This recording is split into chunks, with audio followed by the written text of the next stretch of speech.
Once again, I missed death by an inch. If Keller had chosen the big door or simply had no preference, we'd be dead.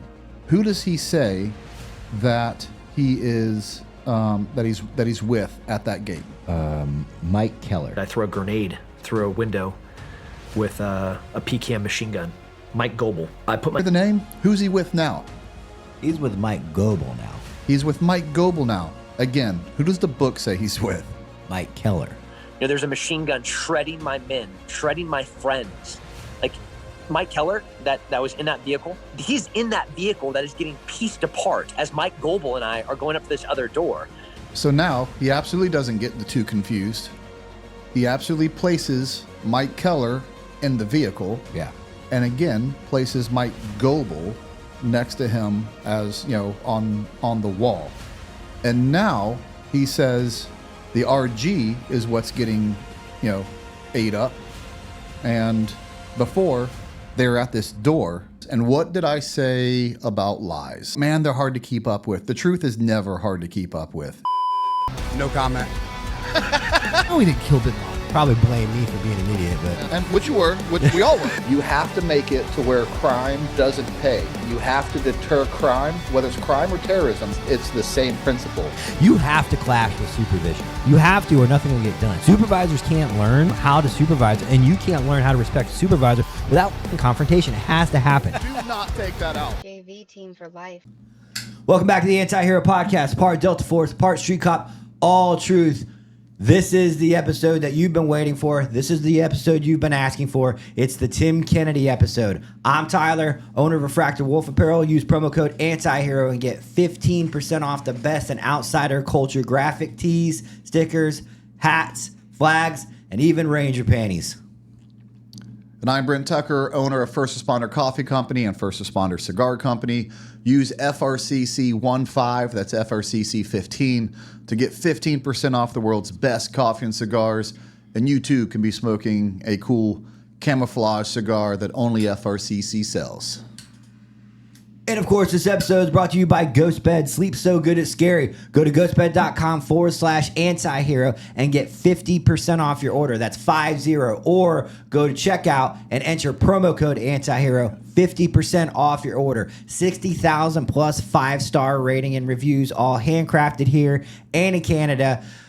Go take advantage of their cooling technology, their comfortable mattresses. Buy from them. They support us, so you're indirectly supporting the Anti-Hero Podcast. When you do, ghostbed.com/antihero, 50% off.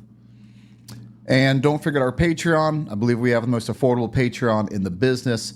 Just, you know, 2 tiers, a $5 and $3 tier. You can ask us questions there. You can get heads up into future episodes, insights into what goes on in the background of the Anti-Hero Podcast. It also helps support us and is why we can do episodes like that. So please support us in the Patreon. And don't forget, we also do Thursday Night Lives every Thursday night at 8 p.m. where we break down videos and we do super chats, and we also interact with the audience. So please join us. Besides our Monday night recorded or a Monday recorded episodes that get brought out, every Thursday night you can join us live and interact with us there. Oh, the amount of research that went into this episode, you guys have no idea, could possibly end up being a multi-series. Yeah, I think it definitely could be a multi-series. You're right. I mean, this is unlike some of the other podcasts we've done. It was just the Rob O'Neill one. The Rob O'Neill was, at the end of the day, was essentially one lie on one mission. I already knew it, but we still had to break it down and we still had to do our research, and that took some time. But man, this one, it's different because there were so many things that he just wasn't honest and open about over almost a lifetime, and he named real names in the books, which gave me an opportunity to call all these people. And I never called and said, hey, I just said, hey, I'm just looking for the truth. If it lines up with the book, that's fine. But here's what the book says. Is this what happened in real life? And 9 times out of 10, it just wasn't. Yeah, and just like the Rob O'Neill story, there's a large amount of people that go, Oh yeah, Tim Kennedy. That guy's a liar. And just like, but even larger majority of people don't know, and that's the civilian population. Here's the thing with that. There's a lot of people that say he's a liar or don't believe him. But like anything else, that's just because you don't like a guy doesn't mean you can just call him a liar and say that, and say that he is. Like you have to prove it, or if you're really going to call him that. And so so there's a lot of people who had that inclination that, hey, he's exaggerating, he's not honest, he's not truthful. I doubt what he said there was true. But that's not enough. Like, you have to, and what's crazier is to think, if you're going to write a book and put real names in the book, like, do you really think like veterans aren't going to read that and go like, this isn't true, and just put it down and be like, well, it's just not like that. No one's ever going to say anything. Like, to me, that's kind of crazy. And which really brings us to, I talked to a lot of his teammates, and we were going to have one of his teammates here on the podcast because, we didn't want it to be a Trust Me Bro because podcast. The argument is always, well, you weren't there. Well, you weren't there. Yeah, that's right. And so, I don't know how many of his former teammates I talked to at this point, a dozen, or people who were in the Q course with him or instructors of him. But what ended up happening, and I wish, Travis was here. I understand why, he's not here. Travis, which was one of, I don't even want to call it a teammate. They were on this mission that we're going to talk about together. And Travis was the ground force commander. And like a lot of people, when I called and said, hey, I want to talk to you about this book, are you aware that, you're in the book? And most of them said will roll their eyes, but yeah, I know I'm in the book. And then I'll say, okay, did you read the book? Not a single person I talked to had read the book. So it wasn't until I talked to them and said, well, this is what he said in the book, before they were like, that's crazy. Like, that didn't happen. And what was, tough for Travis, because he hadn't read the book, was when I get to the point where I was like, hey, we'll talk about what really upset Travis here in a little bit. Yeah. And, Travis was so upset about it, unlike most people who will talk to me, but they don't care enough to come on the podcast. But they're like, good luck. I'm glad you're doing this. I'm glad someone's finally doing this. But they won't put their money where their mouth is and come on and say it. And I get it. They're not scared to do it. They're just more professional than that. They have a busy life. They have other priorities. There's a myriad of reasons that they may not want to do it.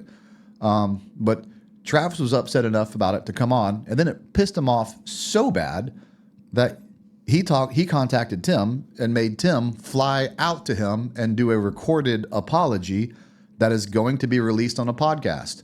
So, and when you guys see that, you can know the whole reason why Tim Kennedy himself had to come on a video setting the record straight for a lie he told in the book, was because the Anti-Hero podcast and our research forced his hand in that. Yeah. So it's not a Trust Me Bro moment. We forced Tim Kennedy to have to start the backtracking of his own book. But the problem for us was, and I don't even say it's a problem, that ended Travis's beef with Tim, because that was his personal motivation. That was his personal, and I get that. But to us, we're like, well, there was a lot more to it. Like, did you press him on the other things in the book? And he was like, I wanted him to correct the record on what he said about me that was not right. That's fair. Yeah, and that's fair. So here we are. We're still going to do the podcast, and yeah, I mean, and no hard feelings. I wish we'd have had Travis on the podcast, but something tells me we're going to have Travis on the podcast later anyway. So besides just us doing it, he's gonna be a great guest to just talk about the real story of what happened. So we're gonna go through the book, and keep in mind this is just 1.5 chapters of his book in a podcast. This isn't the Afghanistan pullout.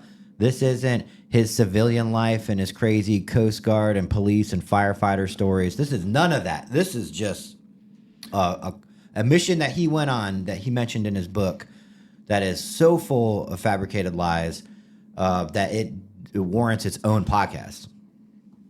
Absolutely. That's why this could easily be a multi-episode session. And I'll go ahead and let's go ahead and get out in front of some other people. Like, oh, you're just there. You go again.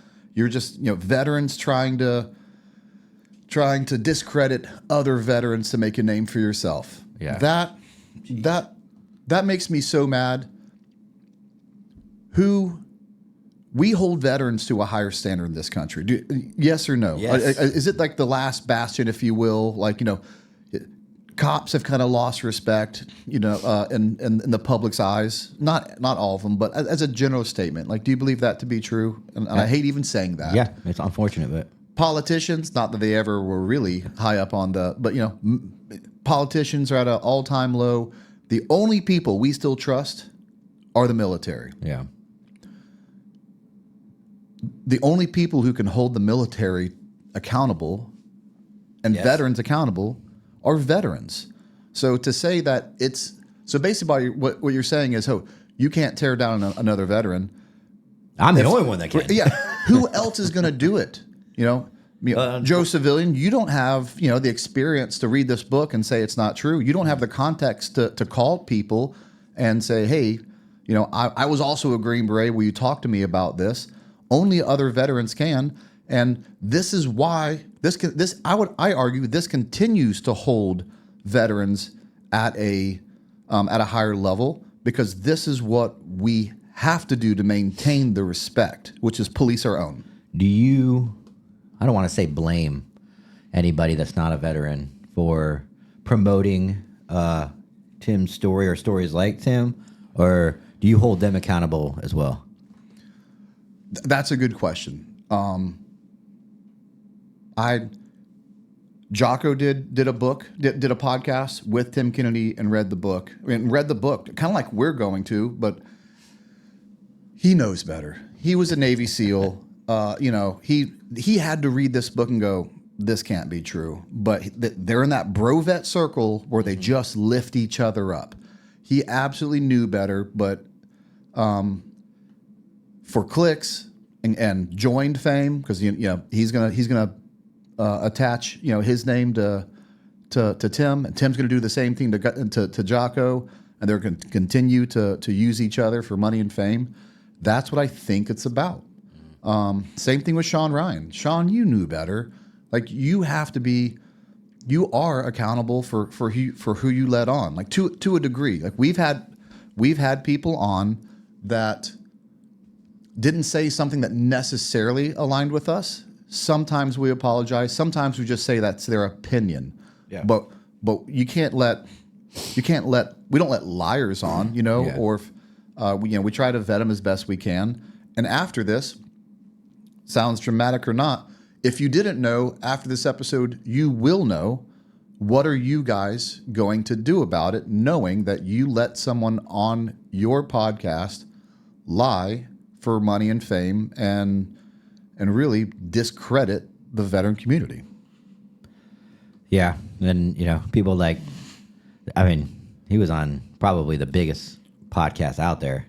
Oh, and when it comes to Joe Rogan, I don't have a problem with obviously with Joe Rogan. How is he to know? I mean, he's a fan of UFC, so I'm sure he's a fan of the military. He's a fan of the UFC. So Tim Kennedy's the perfect the perfect poster boy for what he holds dear. So I absolutely don't hold Joe to any sort of standard. But I'm sure he also was like, well, he's been on all these other military podcasts, so he must be legit. vetted. Yeah. Yeah, absolutely. In fact, he's got Joe Rogan so invested in his story. Like, watch this clip of how much Joe Rogan believes in Tim, and imagine how he's going to feel when he finds out he's been taken. Yeah.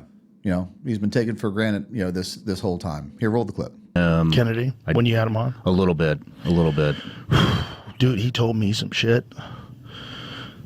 He told me some shit that you can't imagine. Like, that guy saw so much overseas, and he said the worst things he ever saw was the Afghanistan pullout. I mean, look at the amount of emotion in his voice, believing that the book is true, believing that his stories are true. And I don't know everything that that he's told Joe Rogan, but I know this: once you start telling lies, now I have to question basically all your stories. Yeah, and they start unraveling on every podcast you go on. Yeah. So not only is he, as he shared as several times, a platform for him, and who's on the back of that book? Who's someone who endorses this book? Joe Rogan. What's he say? Most of us have a few great stories to tell about a time that our lives were extraordinary. My friend Tim Kennedy has a book's worth, and even more than that. Motivated by his audacity, resolve, and gutsiness, I have no doubt you'll begin living your life a little bit more like Tim after reading this. Here's the problem. Well, I guess the truth of that would be, if you're truly living your life like Tim, then you're stealing other people's stories. You're telling stories that that aren't true for money and fame. I mean, I say that and it seems harsh, and I don't want to be not professional about it, but there's no other conclusion you can come to. So you're either going to live it like he's truly living it right now, or the more dangerous part is to say that you're living it. You're going to live your life like Tim now, and this is something that we talked to with Pete Blaber on the episode. Pete Blaber has a huge problem with veteran liars because it's stolen valor. Everyone should have a problem with stolen valor. Yeah, but he has a bigger issue, and he broke it down to two folds. One, you read this book and you think this is how Green Berets act on the battlefield. And one day you hope to be a Green Beret, you become a Green Beret, and you emulate things you read. Let me tell you, if you run around the battlefield the way Tim Kennedy says he did, which he didn't, you're going to get killed. So it's a horrible outline for how special operations work on the battlefield, because it's a lie.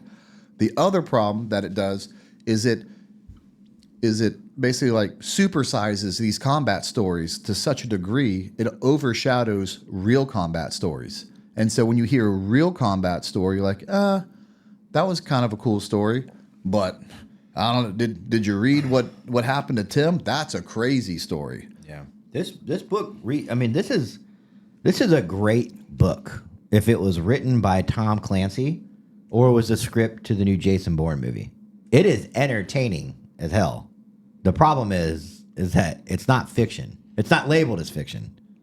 Yeah, absolutely. There's times where that's just what I call Rob at some point. Like Hollywood Rob shows up, and it's like he's writing his own movie. Yes. There's so many times in here it feels like he's writing a movie rather than telling a story of what really happened, and that's what I have a problem with. It's what we should all have a problem with. And I don't just have a problem with the back of the book, with now poor Joe Rogan, who's been suckered into this. I have a problem with the front of the book. What's the name of the book? This book is titled Scars and Stripes. Show it to him. If you didn't know, there it is. Scars and Stripes. Let me show you another book called Scars and Stripes. Are you kidding me? Your copy is different than mine. The true story of one man's courage in facing death as a Vietnam POW. Are you kidding me? You stole the book. You stole the book title from a Vietnam POW veteran. You couldn't even create your own book name? No shame, Tim. That's what I'm going to call him. No shame, Tim. He's got none. So we're not even in the book. I got a problem with the back of the book. I got a problem with the front of the book. We haven't even opened the book yet. Well, mind you, do you know what one of his chapters in his book is called? I've read the book. I haven't memorized all the chapter names. One of the chapters, when I read it, is called The Book of Truth. The Book of Truth is an actual chapter name. How ironic is that? You know what? I don't think we've exactly settled on it because it hasn't come out yet. But then you know what? This episode will be called The Book of Lies, which I'm sure you already know that then. Yep. So there you go. And so if you want to know how we got that name, The Book of Truth. there you go. That's just, again, no shame. Like the audacity to even name a chapter in the book that when you consciously know, when you put your name on a book, when you take, I haven't written a book. I don't plan on writing a book. Do you know how long it takes to write a book? It's a long time. It's a long time. Lots of kickbacks. You have a ghostwriter, which most people do. You have a publishing company, and they're just it's get back and forth and back and forth. And the thing about a book is that you don't make a mistake in a book because you got to read it about 10 times. So it is probably the most transcribed version of your story, the most truthful that it's going to be. Right, and that's why we decided to do the podcast in this format, kind of like the Rob O'Neill thing. We actually went with most of his podcasts and interviews. This one, although we will show you some podcasts, but we're basically going to go right from the book because yes, you can make a mistake and misspeak in a podcast. I mean, it should be maybe a small mistake, but if you wrote it in the book, it means you took the most time to do it, you researched it, you made sure it was right, and you put your name on it, and it's in print forever. It has to be the most accurate of your stories. So we're going to go straight from the book and go back and forth from what the book says to what his teammates say. All right, guys. So a little bit of we'll kind of paraphrase, give you a synopsis of what's going on. They're on a resupply mission to FOB Anaconda, correct? Correct. They start out in Kandahar. And they're doing a logistical resupply mission to both insert the Czech SOF into Anaconda, because that's where they'll be staying the next year, and to put a massive resupply in for the next year. All right. This is not going to sound as good as Jocko, but bear with me. The Czechs were why I got super excited when I found out I was going to be the liaison for a multinational mission involving U.S. Special Forces ODA blank. Well, he says 7182. Go with what you will. Which is not the right one. It's not even the right ODA number. So he doesn't know the ODA number. Or if he wants to say, well, that was sensitive information, I didn't want to put in the ODA number. Just don't put it in. Yet you put in everyone's real name into this. So you can't play both sides here. Involving a U.S. Special Forces Unit ODA 7182 and a Czech Special Forces Company, in addition to Afghan troops. I couldn't have asked for a more badass group. Our mission was to resupply FOB Anaconda. Now I appreciate a resupply mission. Doesn't sound too cool or dangerous, but it's sit back so I can paint this picture for you. FOB Anaconda is located in the heart of Uruzgan province. I can't read. The most Taliban-centric province in Afghanistan. To add some fleck of gold paint to that picture, it is being supported by Iranian freedom fighters. The base wasn't even safe in the way we typically think about army bases. The Taliban had tried to overrun the FOB 3 times in the past year and had actually breached the wire, resulting in Green Berets being engaged in hand-to-hand combat in their own base. We just started the chapter. He's going to talk about Iranians over and over again. Everyone I talked to, that was one thing that jumped out at me. That's a big deal to have Iranian forces up against you. Apparently, he's the only one that knew there were Iranians there because the ground force commander didn't know there were Iranians there. The senior guys on the team didn't know there were Iranians there. These are guys that you talked to. Yes, these are guys I absolutely talk to. Every time I talk to them about Iranians, they're like, "What? No, I don't. What's he talking about? There's no, there was no Iranian presence or Iranians that we knew we were fighting." But this is the beginning of him taking a resupply mission and making it the Jason Bourne of resupply missions. It's a fun resupply mission to read. That's not all I got. He said that the base got overrun twice with hand-to-hand fighting in the wire. Would you have heard about that? I absolutely would have heard about that. I absolutely would have heard about that. But because I don't feel like I know everything, I go down and I try to make sure that everything is true. So all the guys that I talked to that were actually based in Anaconda, either at this time or after this, that was news to everyone. And let's talk about it. So let me tell you about the Battle of Firebase Anaconda, since either Tim doesn't know about it, but I doubt that. He just chooses to make something way bigger than it really is to lawyer into the dangers of his life and this book and the things he's done. He says Green Berets were in the wire, not twice, that they had broken the defenses. They're in the wire, hand-to-hand combat. I saw, when he does his podcast, we're just doing the books, but he starts getting into great detail. Like they're hand-to-hand fighting, and Green Berets are like picking up bricks off the ground and smashing Taliban on the head, for survival. Would have been a cool story if it was true, but unfortunately, Tim, you have to tell the truth. The Battle of Firebase Anaconda was a military engagement that took place on August 8th, 2007 during the war in Afghanistan. A group of roughly 75 Afghan militants mounted a rare frontal assault on a United States firebase, but was repulsed with approximately 20 fatalities. No Americans were killed. The attack was rare. Instead of using asymmetric warfare tactics and mortars and quickly retreating, the Taliban forces staged a direct assault on the U.S.-led forces' attack. The attacking force never passed the entry control point and failed to penetrate the base's defenses. So the truth is, They weren't in the wire. they weren't in the wire. Stop telling lies. Just just like everything else in Tim's life, the truth was good enough. The Battle of Anaconda was 75 militants trying to overrun you, and not doing it, was good enough. But instead, when you tell this lie, you basically said that the Taliban was good enough to penetrate our defenses, and we weren't prepared or we weren't good enough to stop them. All those soldiers there that defended that base and with heroism and bravery. That's right. That's not good enough for Tim. That's right.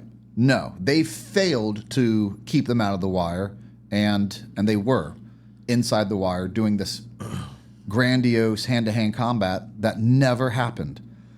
Well, he said that in Tim fashion, not only did he say it happened once, how many times did he say it happened? I think he said 3 times. Twice? At least twice. Twice. He says it happened twice. 3 times. He says three times? They tried to overrun the FOB 3 times. Okay. I think we go into more detail about that later on in the chapter, and he actually dissects what he means by it. And we'll get that, but there was a second attack. A month after the initial assault, a second attempt was made to overrun one of the firebase's outer observation posts after a mortar attack. 10 militants were killed, again, without inflicting any coalition casualties, and they did not take it, nor did they breach the wire again and go to hand-to-hand combat inside the perimeter of Firebase Anaconda. So we're barely into this thing, and we're already having to stop and discuss what the truth really is. JV team for life. The Anti-Hero Podcast is teamed up with the best in the game, Human Performance TRT. There's a lot of things you can measure when taking TRT.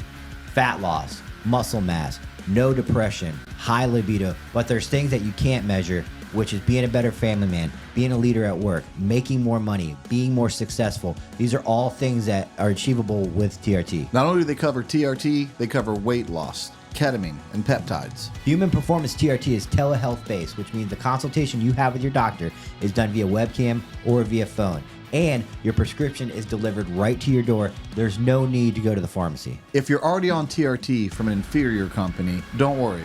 If you have recent lab works from the past 6 months, you can upload it to hptrt.com and they will waive the lab costs. Not only will they waive the initial lab costs, there's no lab costs at all while you're a customer with Human Performance TRT. So go to hptrt.com, use promo code HERO, and get 10% off not only your initial order, but every single month from here on out. So don't wait any longer. Improve your quality of life with hptrt.com. Hey, Brent, did you shave today? I did, but I don't know how you know that because it wasn't my beard. You shaved your balls, didn't you? Yes, I did. Well, the days of using the same trimmer for your face and your private parts are over thanks to our friends at Manscaped. Introducing the Beard and Balls Bundle featuring the Lawnmower 5.0 and the Beard Hedger, a trimmer for the moneymaker and another for the boys downstairs. Get 20% off and free shipping with the code ANTIHERO at manscaped.com. That's 20% off and free shipping with the code ANTIHERO at manscaped.com. The Lawnmower 5.0 Ultra. This trimmer gets it right the first time, cutting through the bushiest of bushes effortlessly while being gentle on the skin and your delicate places. Now let's talk about the Beard Hedger.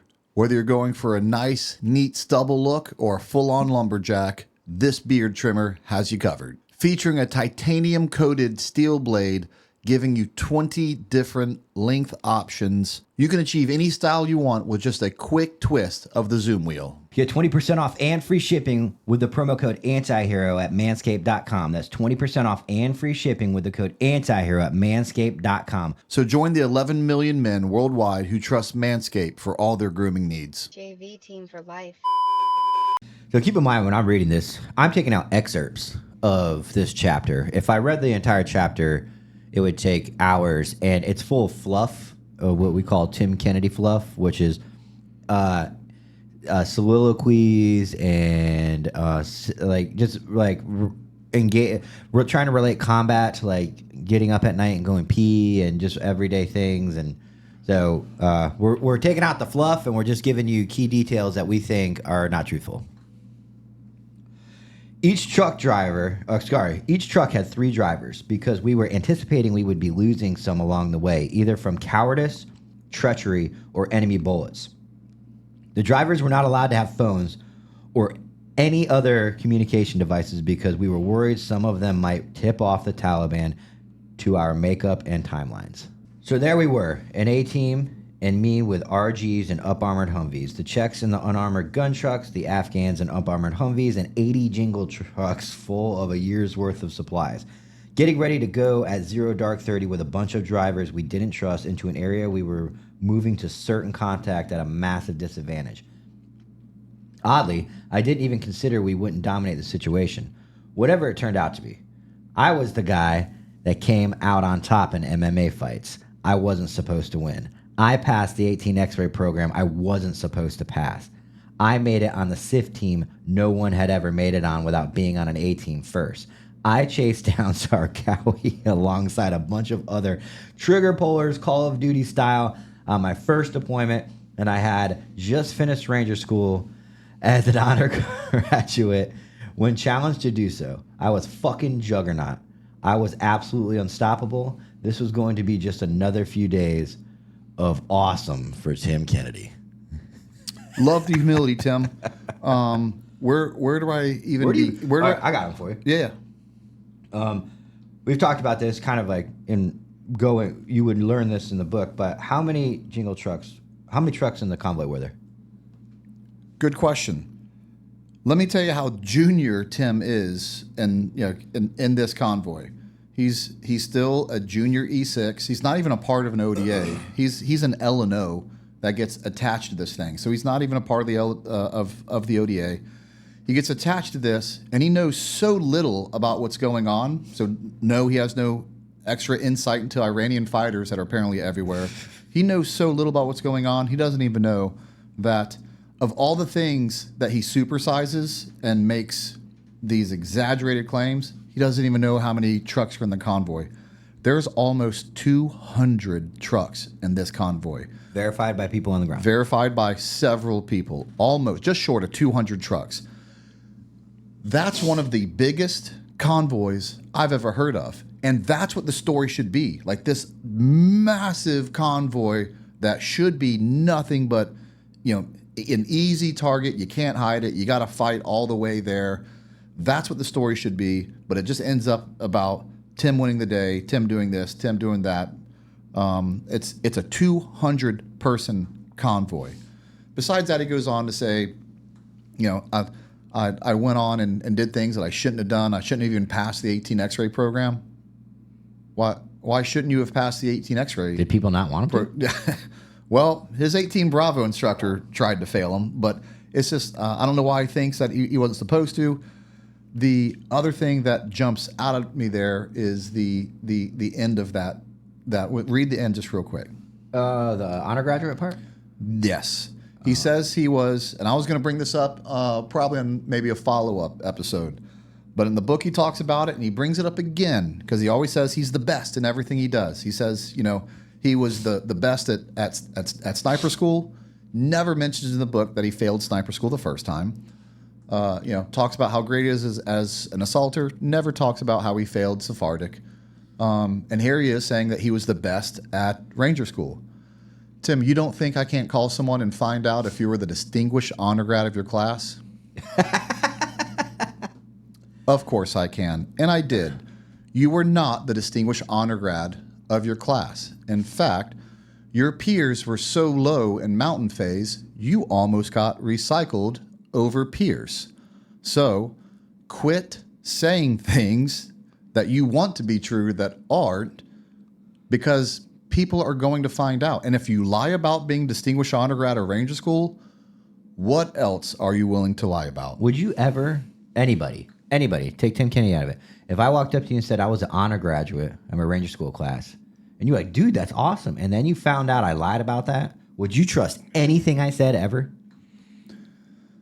No, I would have to question. Yeah, I wouldn't. I would have to question everything you said. What a silly lie to say that you were the distinguished honor grad when you weren't. It's provable. And we'll say it over and over again. When the truth was good enough, you went to Ranger School. Yeah. You spent a very small time in active duty, and in a short amount of time, you did some things. So just talk about that. But there's no need to say that I was distinguished honor grad in Ranger School when you weren't. Everyone always says there's a calm before the storm, but in Army movements, it's more like a storm before a different storm. As I look out on this line of vehicles going back as far as the eye can see, I am grateful I am not the one organizing this clusterfuck with the next storm coming. That honor falls on the shoulders of Captain Kevin Key, a short, auburn-haired, intense former Ranger officer who is now on his first Special Forces deployment. It's things like that that make it easy to make phone calls, because when you talk to Kevin, that's one thing that irritated him in the book. He goes, he makes me sound like a junior officer that didn't know what I was doing, and this was my first deployment in SF. He'd already been an ODA commander. He'd already had several deployments, as a Green Beret, and several deployments before that as a Ranger. He had way more experience than Tim Kennedy did, but here he is trying to undersell this guy in order to prop yourself up. He's not even underselling it, Brent. He's lying. His first Special Forces deployment? It's insane. And then another needless lie. It's just a needless lie. So, no, it wasn't Kevin's first deployment as an SF guy. Kevin knew what he was doing. As I look out the window into the countryside, I start to feel worse and worse about this mission. Sure enough, immediately upon beginning the movement, we start intercepting cell phone calls from the drivers who aren't supposed to have phones. They are informing the Taliban we are on the move. So we have to stop and search the trucks. We find and take a ton of phones. This is a very bad sign. That was something else. The reason why that jumped out at me is, one, you don't start taking phones he'd already mentioned phones being an issue, and then I guess they're incompetent and didn't search their phones, and now there's this SIGINT, that's happening, a self-intercept, and they have to round up and get their phones. So, by the way, all this, I'll jump ahead and let you know, none of this is true. What? Yeah. I should say none of this is true. Initially, they did say, hey, they told the guys, hey, we told them not to have phones. They talked to the guys about phones. And again, Travis was like, I didn't care about their phones because we're a 200 vehicle convoy, like the least of my, like They know we're coming. Exactly. They know we're coming. And so I said, okay, well that definitely makes sense. I said, so did you regret that when you got the SIGINT saying that they were an attack was imminent? And Travis says that never happened. We never got any sort of SIGINT saying like that the drivers were intentionally telling on us. Is there any pros to drivers having phones in a convoy that size? There is pros to drivers having phones. Actually, these drivers are civilian. It would be like us needing to move a ton of food, ammo, here. What would we hire? We'd hire semi-drivers, right? And if you're semi-drivers out in the countryside, which is what these guys are, they know where to get gas. They know where to stop and get food. If something breaks down, they're going to call mechanics to come fix it and to get parts. There's actually a reason for them to have phones. But again, either don't have phones or do have phones. But don't make the Green Berets look incompetent as if the rule was they can't have phones and that you can't do your job and search them, and now you're incompetent and they do have their phones when they weren't supposed to. Like that's what I have a problem with. And Tim, I'm sure never saw it like that because he only wrote it in a view of how to make this extra special and movie-like. But what he's really doing is showing how incompetent Green Berets are with phones over something that never even happened. A call comes over the radio. We have to stop because some of the trucks have overheated. That doesn't make any sense at all. We checked every truck thoroughly before beginning this trip, and we have only been driving for an hour or so. How are multiple trucks already overheating? When we stop to investigate, we find radiators with screwdriver holes in them. We aren't in a position to make repairs, so for each truck that broke down, we had to rush to cross-loaded supplies to another truck using nothing but manual labor, even though these pallets and parts are extremely heavy. Then our wrecker, a giant truck with a crane attachment, picks up the broken vehicles and literally throws it down the side of a mountain. There's no room to drive around them, so this is the only choice we have. Oh, Tim. Rumor has it, if you go to that countryside, there's a graveyard full of trucks. It's still there.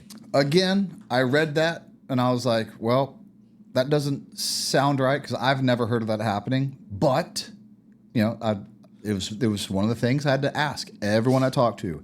Every single person basically just shook their head, sighed, and were like, no one tried to, compromise this convoy by poking holes in their radiators with screwdrivers. That never happened. I said, you ever bring up, wreckers to throw vehicles down the side of mountains? They're like, absolutely not. And the reason why you wouldn't do that, that's these people's livelihoods. They're truck drivers. You're not. Don't throw my truck down the side of a mountain. Yeah. So I'm not saying no truck ever broke down. We'll talk about the real numbers into this. He gets he's again wildly exaggerates all the numbers, but this is just another absolute lie. No one tried to sabotage this convoy with screwdriver holes in the radiator. I don't even know where he got that. Like again, we just left the wire, and we can't stop talking about everything that just isn't true about this, and it doesn't get better. So Tim goes to talk about how some of the drivers didn't come back because they were cowards. He says after they were smoking and drinking, or not smoking, drinking, but smoking, and they were fixing these trucks and throwing them off the mountain. It pisses me off, but I also respect it. These aren't the usual Taliban riffraff. These guys are being led by Iranian fighters. And the Iranians, unlike the incompetent hodgepodge of farmers, goat herders, and angry teenagers that make up the Taliban, are well-trained elite troops. They employ good tactics. There he goes again. Like, he has to insert Iranians into it because it has to be. He's writing a movie. He continues to write a movie. Yeah, and then they keep going, and then he fights a platoon full of Martians. Why not at this rate? I mean, if you're gonna lie, I mean, go all in. As we continue to pass Ghost Village after Ghost Village, the RG picks up the Taliban's far side security element on thermals on the backside of a village. The amazing thing about thermals is that, much like in Predator movies, you can feel very hidden, but be shining bright as day in those glorious sights. Now, none of this is announced over the radio yet, so when the 40mm grenade launcher starts going, I don't know if this is real or not. Are they probing? Are they fucking around? Then I hear the machine guns start barking. It is real. When the RG team picked up the outline of the AKs in their thermals, they lit the bad guys up and cut down a whole team in an instant. This is exactly how we should start, with dominant and overwhelming force. Then I hear the shouts for medic. It is unclear whether it was a 50 cal round that had ricocheted or a piece of shrapnel from the grenade launcher, but a piece of metal had come back toward the Czech vehicles and hit one of the men in the leg, severing his femoral artery at the groin. Of course it did, Tim. So, I had to, go down this, like, who was hurt, how many was hurt, and this is the story about how the Czechs were hurt. It wasn't in some amazing firefight, because later on, I won't spoil it, he starts talking about how amazing the Czechs are, and I don't want to take away from Czechs off, but if that was the truth, that would be the truth. So here's how the Czech soldier got hurt. They were riding by an evacuated village. I'm reading this right from one of his teammates that texted me the story. They stopped by what seemed to be an evacuated village. A guy riding in his vehicle, one of the locals, pointed out a compound that he claimed to be a Taliban commander. So we took a look. Meanwhile, the Czechs got frisky and decided to wander into another compound. They came across an angry Afghan homeowner, and an exchange of gunfire took place, and a grenade was thrown. LOL. They shouldn't have even been there. They couldn't de-escalate. It shouldn't have even been a firefight. We stopped frequently, and the grenade was thrown. We never completely confirmed it, but it is widely believed that the shrapnel the Czech took was from his own grenade that he threw. Ah. Which happens. I mean, that isn't me making fun of the Czechs. They wouldn't be the first person I've heard take shrapnel from their own grenade. But it's a wildly different story.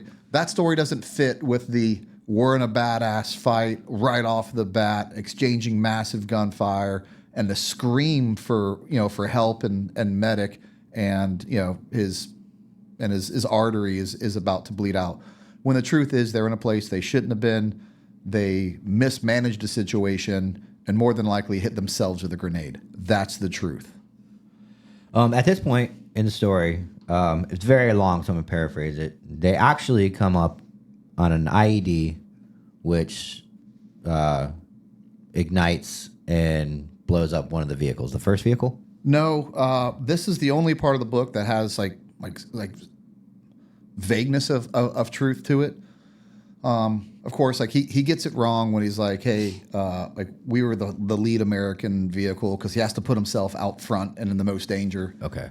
He wasn't. In fact, Travis, which is pretty unique, as the officer and ground force commander, was the first American vehicle with a Afghan vehicle in front of them. So this happened a few vehicles behind Travis. Okay. And so yes, they ran over an IED. It was a fairly significant one. I'll go ahead and paraphrase through this, so you don't have to read 3 chapters of mainly fluff. And the guys from that vehicle, including Tim, get out there and recover those guys. But that's anyone who's been in deployments.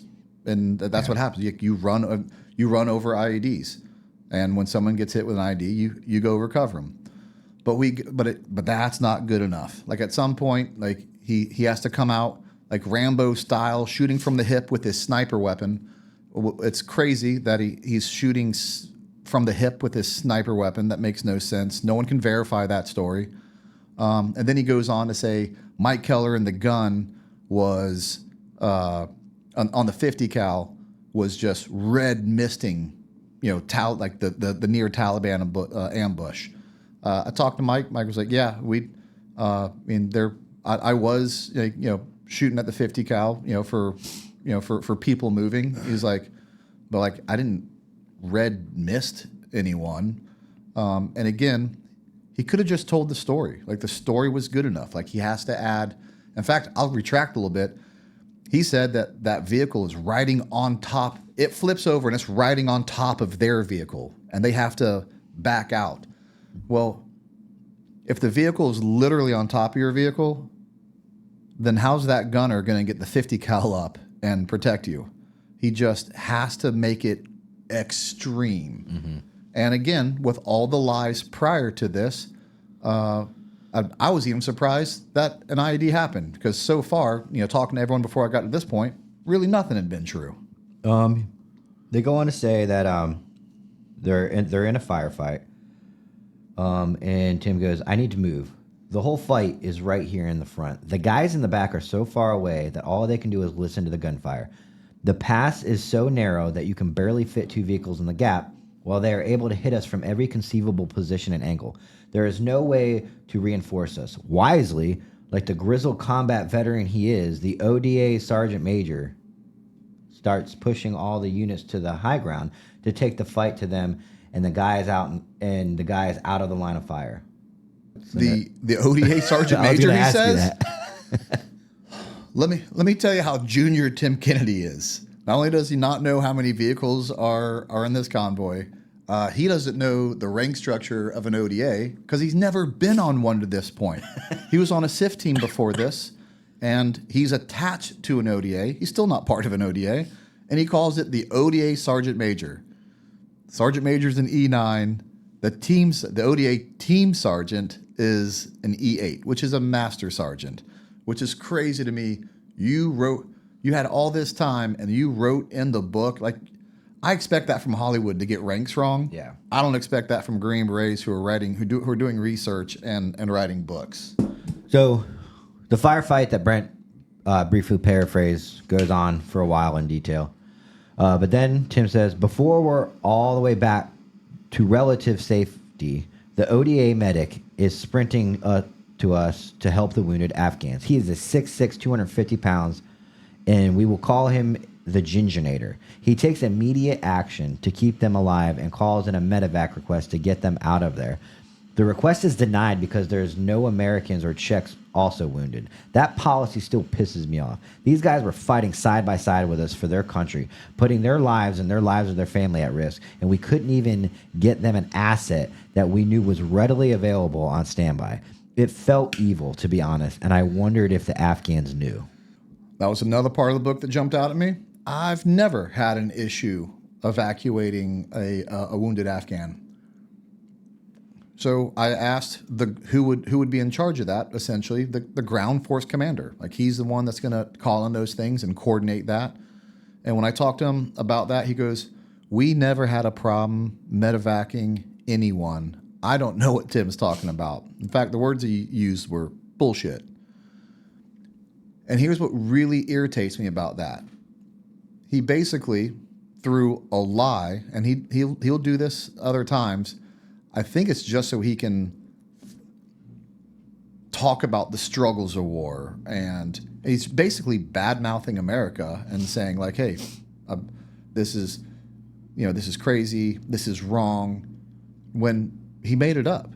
So there's plenty of things to be upset about, and maybe at one point somewhere he heard a story like that, and so he decided to insert that story he heard somewhere else in here, but didn't know the details of that story.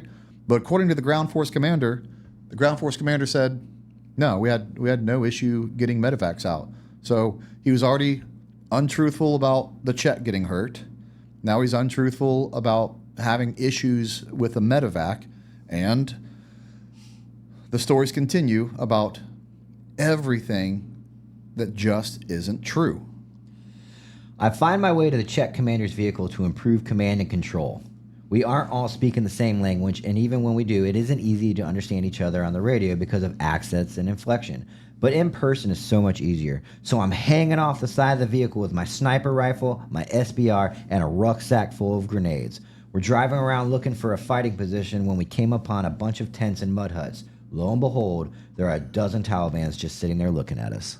So how we got to that position is, he goes into like 3 paragraphs of detail of what it feels like to be concussed. He says he basically doesn't remember anything except waking up on the side of a Czech vehicle. Would somebody in his position or rank be improving any command and control? That's what I was questioning, because I wouldn't as an E5. I wasn't improving shit.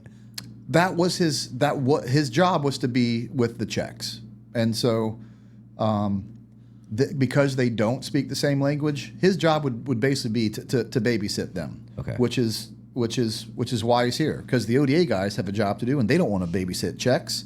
So it's not that like this is some like ideal job. Like foreign soft L&O is a leftover job that nobody wants to do. It's not something you go overseas hoping that you get to work with another element. You want to work with your own element. Yeah. And so this, I'll let you finish up what they end up doing to these 12 Taliban, and then I'll tell you what the guys on the ground told me what actually happened. Let me paint for you the picture of their final moments. A Land Cruiser comes flying over the hill that is supposed to be your exit lane. A Mongoloid American who is as wide as he is tall, hanging out the window, pointing an SBR at you. Next to him are 4 Viking gods, but instead of carrying the hammer, they have a turret-mounted machine gun, a swing-arm machine gun, and more service rifles than you can count, also pointed at you. He sounds like a video game. I have a rucksack full of grenades. I have several 18 weapons. Yeah, I'm as wide as I am tall. Like, he sounds just like a video game, and it'll continue to sound like it. This is Call of Duty stuff, and it'll continue to sound like a video game. Keep reading the actions on. Sometimes in a firefight, there's an awkward moment where you surprise each other. In shock, recovery, and reaction time sort of decide who goes first. We don't give them that moment. We just fucking go. If you are the 3 guys closest to us, then that's where your journey ends, because the 4 of us that are not driving shred those guys to nothing in less than 2 seconds at 20 meters. If you are one of the remaining 9 guys, you run into a building expecting a fair firefight with some standoff. Instead, before you even get a chance to find a shooting position, the Mongoloid runs up to your building, throwing grenades in, and then the truck lights up your building until there's no building left. Is he the Mongoloid? He's something, all right. Is that what he's referring to himself? Yes, Okay. he's referring to himself as the Third Mongoloid, person. Gotcha. and so he describes them as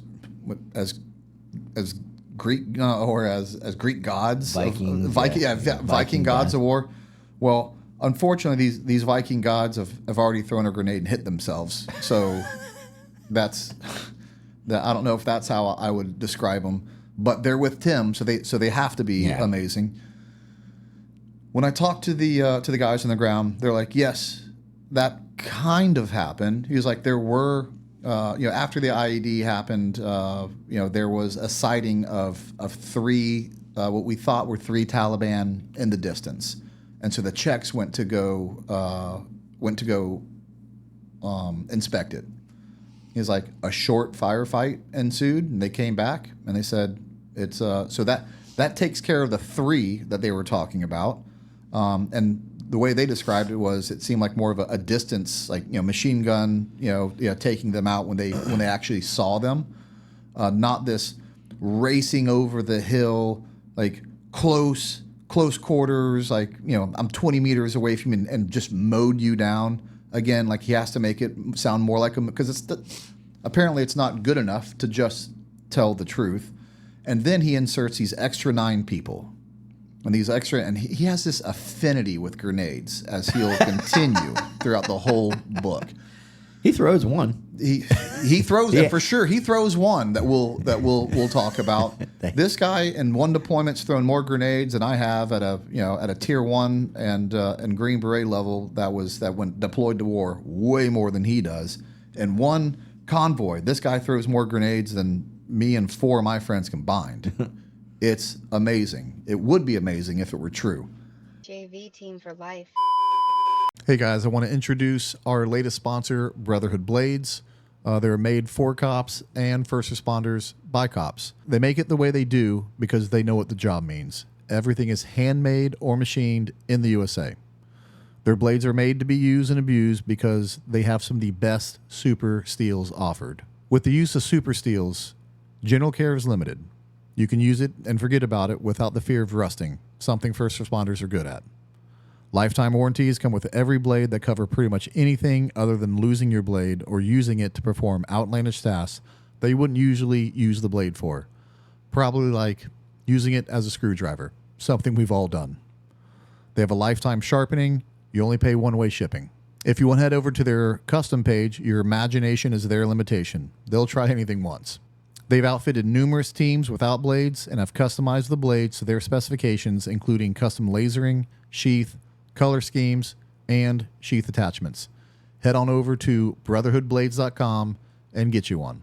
And by the way, I'm not just a spokesman for them. I'm a customer.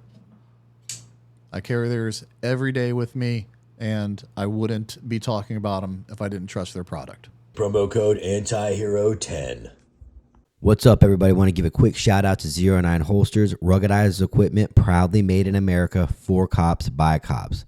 This Ohio-based company uses injected molded plastics and Codex thermoform material, which makes it super easy and convenient to clean all of the bodily fluids you come into contact with on your shift. They got radio holsters, BWC holsters, pistol and AR, mag holsters, pepper spray, handcuffs, and flashlight holsters, and various canine equipment holsters.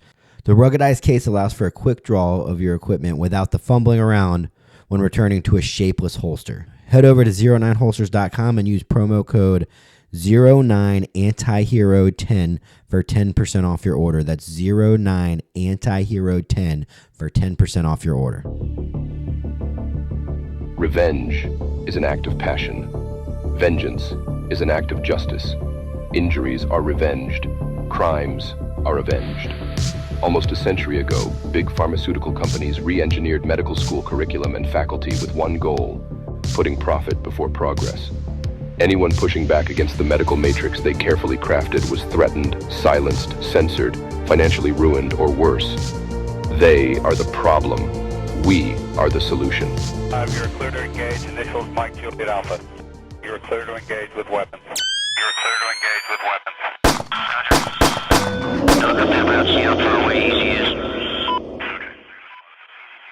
Cerakote is what we are known for, but we do a lot more. Howe Arms is a disabled, veteran-owned business specializing in custom firearm creation and gunsmithing. Richard Howe, the company's founder, is a 2-tour Army combat veteran of the Afghanistan conflict. After his service, Richard earned his degree in marketing and founded Howe Arms using both the skills from his time in the Army and his college degree. Richard's goal for Howe Arms is to redesign and customize firearms that are both reliable and combat proven. Our entire team is comprised solely of disabled veterans or family members. This is not a self-feature, but a choice to help other veterans transition into civilian life with a purpose and support network. JV team for life. So we'll get to the point where he uses these grenades. After an insane half hour of fighting for our lives that kicked off with a mind-crushing explosion that had me almost die twice and culminated with a fast-as-fuck Czech counterattack with me as their sidekick, we have a moment to pause and assess what the hell is going on. I have been in a lot of firefights before, but I had never been in one like that. No, you haven't. Keep going. I couldn't believe it when I opened my rucksack. I was already halfway through my grenades. I only had about 25 left. Not in my wildest dreams did I think I would have to ration grenades with as many as I had brought. But now I'm already worried I will run out. So here he is. He says he's been in a lot of firefights. I'll give you a little hint into. He's only has one deployment before this, and it is to Iraq with the SIF team. but he wasn't Sephardic qualified, which means he hasn't been through the SIF CQB course, the one where you is actually a pass and fail course that allows you to work with SIF teams. So he never entered the house once in Iraq. The men went in there and cleared it, and Tim wasn't allowed to come in until after it had been cleared. So he was either on a truck or a blocking position his whole time in Iraq. So as much as he says he hunted Zarqawi and he's been in so many firefights, he was a blocking position for assaulters in Iraq. He's here in Afghanistan, probably seeing combat for the first time. And I don't want to take that away from him. But if that's how he would have presented it, I'd have been like, awesome. Like, you're getting a taste of combat for the first time. So many Americans haven't. Good for you. We wouldn't even be having this conversation right now. Yeah. But he's built himself up as some god of war, and here he is, taking care of business again. He says he goes up to that building and chucks in grenades. He doesn't give the count until after, but that means he says he throws in, if he's halfway down his grenades, he said he brought 50 and he's halfway down. He says the 9 Taliban that ran into that building, he posts up on the building, and if he's already down half his grenades, he threw 25 grenades in that building. It's a lot of grenades to throw in one building. That's a lot of grenades. That's a lot of grenades to throw, period. 25 of them. And then says that they mowed down the building to rubble. Mud walls, the amount of firepower it would really take. Those mud walls are ballistic. That's why we could, post up with them with impunity, essentially. So you didn't collapse a whole Afghan mud wall structure, and you sure as heck didn't throw 25 grenades into it and walk away. And this goes back to my problem. There are going to be young men who think this is how you do combat. This is how you do business. You get on the side of a light-skinned, unarmored vehicle, and you drive as fast as you can, and you put 50 grenades on your back, and you have 2 different guns on you, and you just run like a rabid dog and kill everything. That is a great way to get killed in combat. Young men who are listening to this and reading or have read this book, do not do that. That is not what happens in combat, and that's not what happened to Tim either. So he shouldn't be writing it. 3 Czech dudes are injured. 2 additional Afghans are dead. 2 more are badly injured and about to die. 1 American is full of shrapnel. This is an absolute oh fuck moment, and we are only 30 minutes into a 3.5-day firefight. When I asked the guys how many people were hurt as I continued through this, some Afghans did get hurt, obviously in the IED. I mean, the IED hit an Afghan vehicle. When it comes to coalition forces, 1 Czech got hurt by his own grenade, and then later on, 1 American gets hit in the hand with shrapnel. Right now. Not in this part of the story. But not right now. He makes it sound like they're already just peeling off men to injuries, and 30 minutes into it, they're in the fight for their lives. I'm not trying to downplay this convoy that there wasn't a tick and their lives weren't in danger. That's the problem. You're almost making me talk about how dangerous this convoy wasn't because you supersized it and you made these grand claims that weren't true, to where if you'd have told the truth, we could be telling the real story about what these guys did, which were amazing. And guys did amazing things during this. It just wasn't, unfortunately for Tim, it just wasn't him, or it just wasn't what he said he did in the book. We have to push on through the valley. I can't tell you how many truck drivers we lost. Some were killed in the firefight. Others melted into the woods with the Taliban. Others simply fled on foot back to the way they had come home. Some of the remaining drivers do not want to continue forward. Arguments break out. Men are screaming at us and each other in dialects I do not speak. Finally, it takes team sergeants pulling out service pistols and telling guys to get in the fucking trucks, or they are going to die here anyway, to get this clown car moving again. But that didn't mean they stayed. We had drivers literally leap from moving vehicles as we started again and disappear before we could react. More trucks had to be offloaded, and more jingle trucks got thrown off the mountain by our wreckers. I'll say this. I'm proud that he finally got team sergeant and ranks correct. But that was the only thing he got correct in that. I don't know what Vietnam movies you were watching that you wanted to insert into this, but no drivers were killed in the gunfight. He said they lost drivers to. In fact, the guys were like, the safest place to be during this whole convoy was in an Afghan truck, and of course they were suspicious about that because I don't think that's super suspicious. I'll give you my hint of why. He goes, but none of the Afghan trucks, like civilian trucks, jingle trucks, were targeted.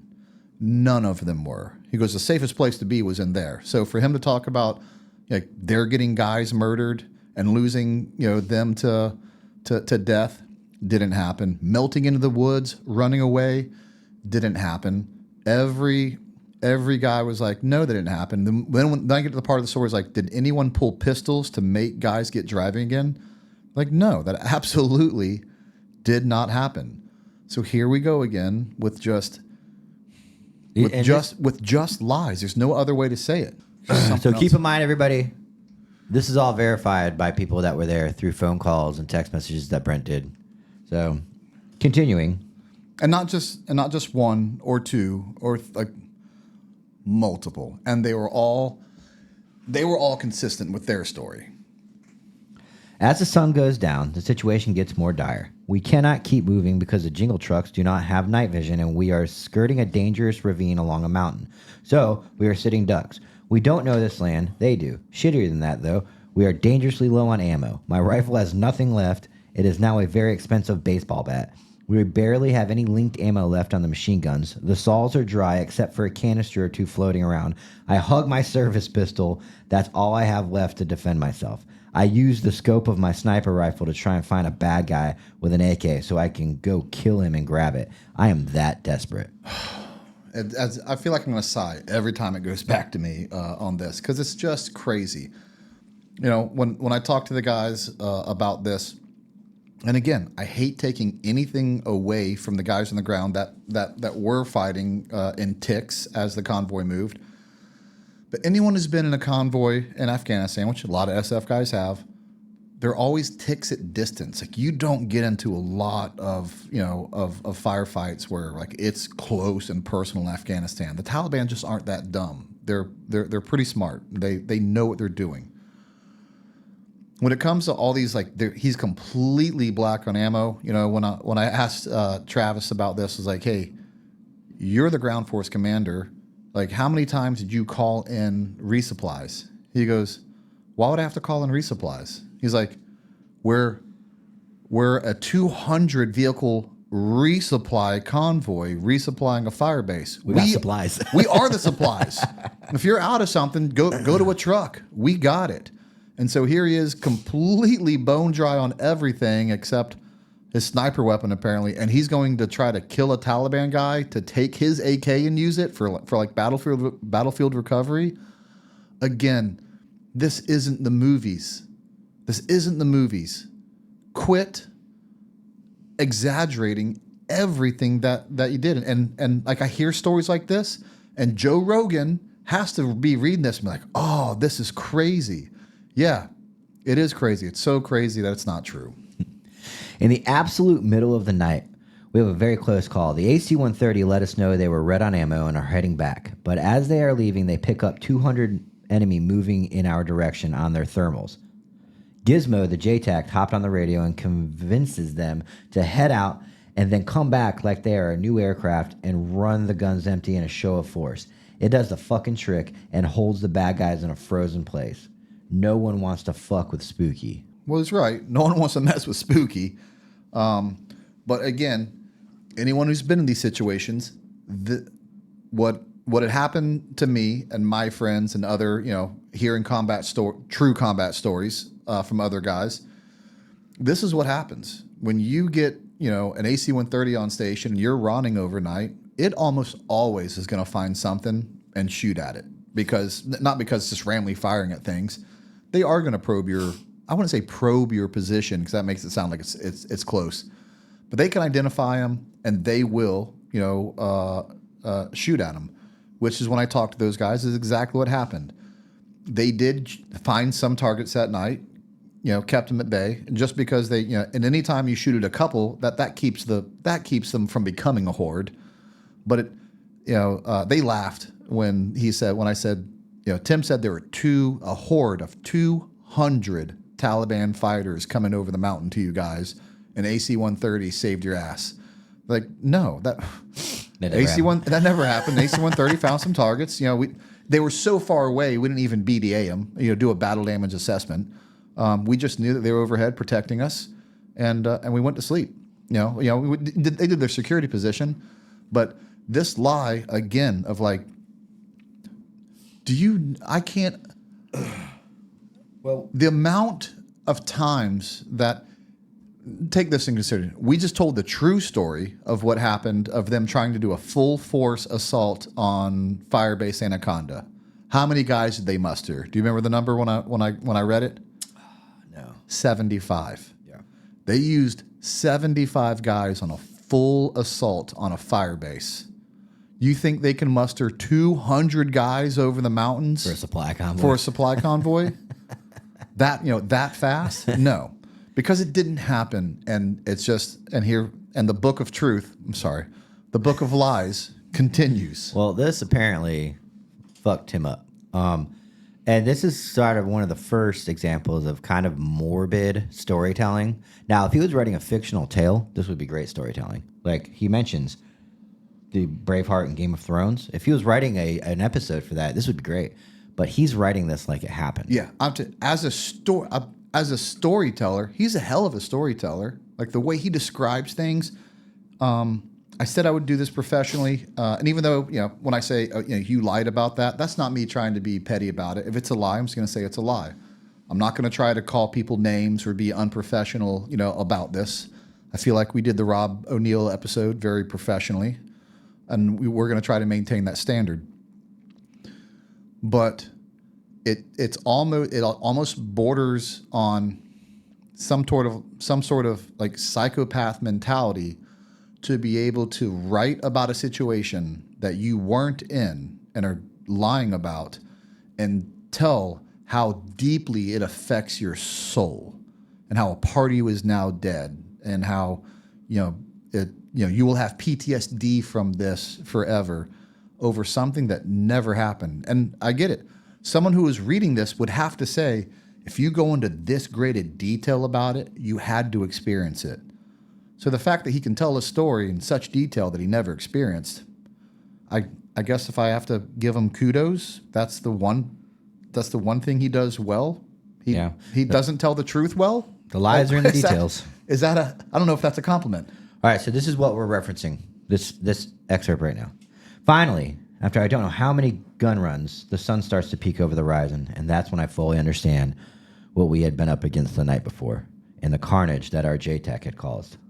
If you've seen Braveheart or Game of Thrones, you can picture that moment after the battles where there is a sea of humanity lying on the ground, some dead, some wounded, some pretending to be dead to avoid being slain. And there's always that throwaway shot of the plungers walking the lines of bodies and stabbing anyone that didn't look quite dead enough to make sure that they wouldn't live to fight another day. As the only sniper, today this is my job. It is a terrible job, and I do not want it. We had barely lived Don't worry, Tim, you didn't have it. Barely lived through the night, and we couldn't afford to have these guys re-engage us as we drove past, so the RG used its thermals to identify bodies that still had red heat signatures, and they dialed me in.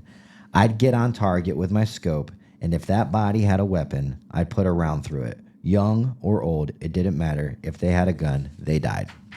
Details. Correct me if I'm wrong on this. He was just so low on ammo that he was empty on almost everything and had so few sniper rounds left that he was going to have to kill someone for their AK, right?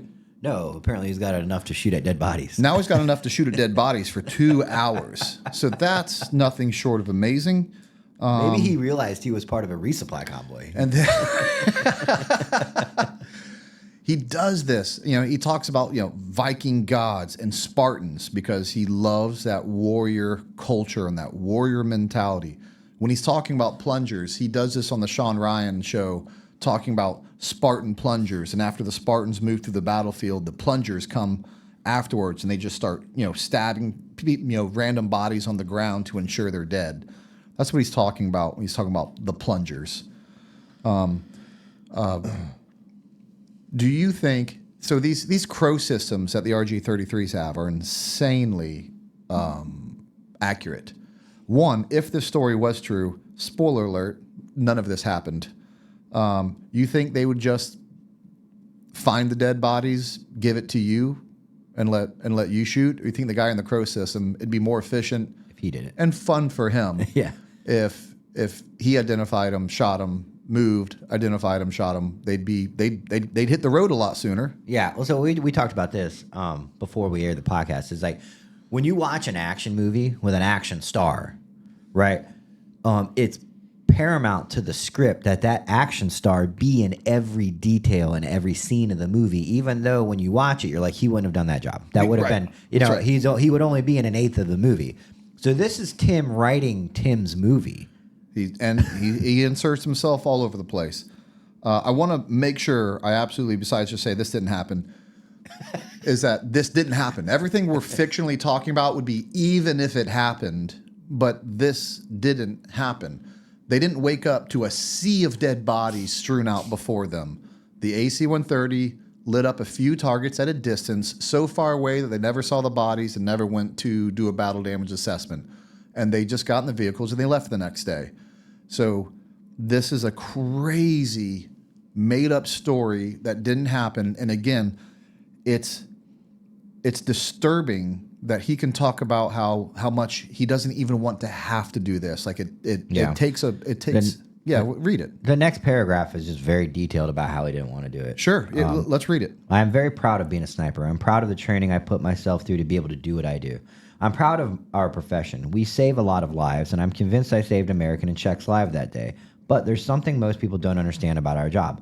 Our kills are up close and personal, even though we're often very far away. We see their last breaths through the scope. We see their faces. It's one thing to kill a man who is actively shooting at you, or even to shoot a leader responsible for atrocities. I never lost any sleep about those shots. But these shots are awful. There is no satisfaction. There is no rush of knowing you quieted the gun that was hunting for American lives. This is just killing. With every trigger pull, I lose a little bit more of my soul. But the target calls kept coming from the RG, and I have a responsibility to keep my team safe. I shot for 2 hours. It haunts me still. I wish I could forget everything that happened through that scope. I've never heard a sniper say that in my life. Sorry. Well, Tim, I'm sure you're going to watch this episode because we're, I think, the first people to go into detail and make things right. Don't worry, you can forget about that day because it didn't happen. So you can finally release yourself of that pain of something you wrote about in a book and made up. I hope every one of those people I killed meant to kill me too, but I will never know that. When you're in Afghanistan, you don't know who is good and who is bad. Who is an insurgent? Who is a villager? How to identify a combatant? If this was just us, like nitpicking a story, we wouldn't be doing this podcast. If he was just telling kind of like a big fish story, all right, whatever. He only shot like 75 people that day, but in those 2 hours he killed 200. I'm just making up numbers, but yeah. We wouldn't. I'd think less of them for exaggerating, but we wouldn't be doing this podcast. Wouldn't warrant. We're talking about things that never. We're not at. We just got through day one, and I don't want to rehash this thing. He's talking about injuries that didn't happen. He's talking about throwing vehicles off the side of the mountain that didn't happen. He's talking about holes in radiators that didn't happen. SIGINT reports that didn't happen. 25 grenades that didn't happen. 25 grenades that didn't happen. Iranian fighter reports that didn't happen. He gets the number of vehicles wrong. It goes on and on and on. And this is just, we just started. And I just can't stress enough how you guys understand how crazy this is. like how important this episode like really has to be. We're not just here tearing down a veteran out of pettiness. Like these are crazy stories that didn't even happen. The next day is mostly a blur. I definitely lost a lot of time due to my concussion, but there are keystone moments that stay with me. A resupply almost brings me to tears. I grab as much 5.56 as I can carry, and I refill my rucksack full of grenades. Then we overload the vehicles with 50 cal, 40 millimeter, and 7.62.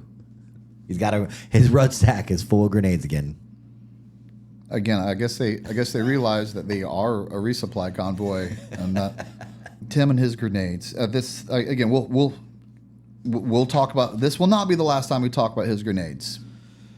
We spot a building with several military-aged men looking in our general direction and talking on radios. My heart sinks, but I hold up a little hope. Maybe they are just a general watch. After all, Afghanistan is tribal. Their presence doesn't necessarily mean the worst. Mortars explode about 600 meters away from us.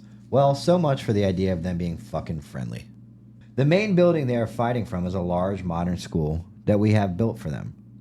It is clearly their headquarters. I want it blown up, but the team leader refuses. I'm sure he has excellent officer reasons for not wanting to do so. I'm sure it's a pivotal part of winning the hearts and minds, or some fucking PowerPoint slide in some talk somewhere. I'm sure that PowerPoint was converted into a division PowerPoint, and that PowerPoint ended up in the Pentagon and then on the president's desk. I'm sure a whole bunch of people who have no idea what it's actually like on the ground are patting themselves on the back, telling each other that they have hit the goal of building 347 schools in Afghanistan, and that the mission is being accomplished, and that we are winning. But I don't have any of those guys to yell at. I have this poor captain who probably feels the same way I do and has his hands tied behind his back, but I don't care because he is here and they aren't. I am insubordinate as fuck, and I tell him he is a pussy for not doing it. I add a bunch more colorful insults about his height, weight, hair color, and anything else I can think of, and close it all out by basically telling him he is prioritizing officer bullshit over his men. I can tell you that 99% of him doesn't deserve it, but I also wish he would just blow off whatever orders he had and make the call to demolish that thing, because it is the sturdiest, most bullet-resistant, hardest-to-breach building in the entire town, so it's still 1% his fault. Tim, you're the most junior guy on this convoy, and if you think for a second that he went up to the ground force commander and called him a pussy and made fun of his height, his hair, his size, and all that, and dressed him down, that I couldn't wait to talk to Travis. That we began the episode with this about, you're gonna He's talking about Travis. He's right? talking about Travis right now, and at some point, when your lives get personal, you went too far. And this is what really got him in trouble. This kick-started a lot of the investigation. This kick-started a lot. It sure did. We got so much more information after this. Travis is like, he said, what? Yeah, and that's it. Travis was mad enough to fight him when he heard this. Like, it was... Because Travis hadn't read the book. Travis hadn't read the book. And he's like, no way he said that. I took a picture. I said, I'm going to read it for you. And I took a picture of it and sent it to him. I was like, it's in the book. He's like, I'm going to go get the book. And I was like, yeah, you should. I wish more people would read the book. They'd be more upset about it. So, again, just like the Medevac thing, that wasn't an issue, but he wanted to make it an issue so he could go on this rant about injustices and what he think is, what he thinks right in war. And if you ever see him, doing a podcast, he's always like, oh, fuck combat. War is hell. Like, the rules are against us. Again, it's like he's making a political statement here. He's using a fake story to drive home a point. But the problem is, then just make that point with real stories, because I'm sure somewhere, at some time, some officer probably didn't drop a bomb out of political correctness, but it wasn't Travis. Look, and I bet what Tim didn't even know was Travis was an NCO before he became an officer. He was a Mustang. Travis had way more experience, than Tim had, and that Tim will ever have. because he went National Guard after that. And I can vouch in the infantry, especially probably in the Green Beret world as well. You are not going to go run up and down an NCO on the battlefield without. Everyone I talked to, everyone had a very high, opinion of Travis. So we're not talking about some political officer that that was waffling. He picked the wrong guy to try to make an example out of, and which is why he had to go to Travis's place, record a video, and correct the record to say that this didn't happen. So you'll hear this out of Tim's own mouth. So now, when he's done dressing down an officer that never happened. And again, that's shameful. And he has a persona of himself that he wants to be, but he wasn't. Like, you weren't that guy. You weren't that guy that carries grenades around and throws 25 in and flattens structures. You weren't that sniper that killed for hours. And you weren't that guy that would dress down an officer for not doing the right thing. Well, especially because it never happened. You're just not the person that you desperately want to portray yourself to be. It blows my mind. I think it's going to blow a lot of people's minds that are listening. So after this, they move forward to a village, and otherwise it'd be a 6-hour podcast if we read every page of every word of the book. They push forward to a village, and so I asked, why did you guys end up clearing this village? And again, the true story of this is actually would probably be better than Tim's version, but Tim's version is really all about Tim rather than the team.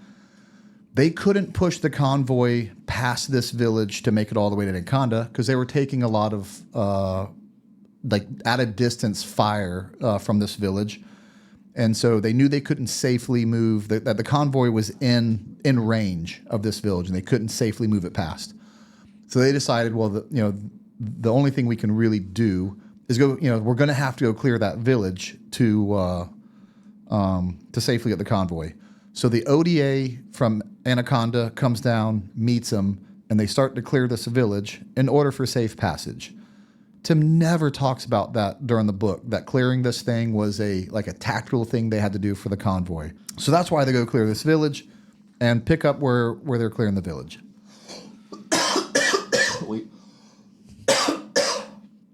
Man. We aren't throwing flashbangs into buildings. We are throwing grenades. We throw smoke in between buildings to hide our movement. But as we are moving to the next building, the RG is lighting it up with 40 millimeter grenades or machine gun fire. We are punching holes in buildings before we arrive at them, then blowing them up from the inside with grenades, then cramming guys into the door right after the explosion to take out any fighters that are still moving. Yeah. Can we stop and just talk about that for a second? That sounds extreme. Would every building be full of combatants? Or? So here comes his affinity with grenades again. And I will, let me tell you why I know he's never done this. He said they're leading with grenades and flooding buildings. So Afghanistan is made out of mud huts with dirt floors. I know this because I've done this, and this jumped off the chapters to me. You want to take a guess, which I think I've painted a decent enough picture of why you don't go running into rooms after you throw a grenade. Probably because you can't see anything. Yeah, dirt floors. You can't see anything. In fact, if you were to do that, you'd probably move right back out, because if you're leading with grenades and then all you can see is dust in there, you're going to be like, this isn't where I want to be. Yeah. And then you'll turn your tack light on, and it's just like turning high beams on in a fog. It just makes it even worse. And it takes minutes and minutes for the dust to settle after throwing a grenade. How long? 3 minutes, 5 minutes. Like, it can take, because the dust isn't going anywhere. Yeah. It's contained in those walls. So no, you didn't throw grenades and then chase them, then flood in right after them. That's a lie. You guys, him saying that you guys, leading the assault force with a 40 Mike grenade launcher. 40 Mike grenade launchers are horrible in urban environments because it takes them a certain amount of distance and certain rotations of the 40 Mike to arm. So when they come out of the grenade launcher, they're not arming for 3 to 5 seconds in an urban environment. And it's moving at thousands of feet per second. You're basically lobbing baseballs, and not explosives. So here he goes again. Just I would have, because I knew we were probably going to do this episode later and hear the truth. A lot of these conversations about what didn't happen. Sometimes I'd get the story what really happened, but I would love to hear the true story of what happened in this village, because I'm sure men did amazing things, but that's not what they did, and that's not what Tim did either. So they're continuing to clear this village, and they approach a compound. And then going back to Tim's book, quoting it, we start tactically moving to the compound. Gingernator saw them enter. Keller and I are at the front door. There are 2 approaches, a large wooden door that can fit the RG, and a smaller gardener's door hidden away to the right. My first instinct is to hit the large door so we can get the RG through, but Mike Keller, motions towards the smaller door. 6 in one, half dozen in the other, we turn to approach the small door.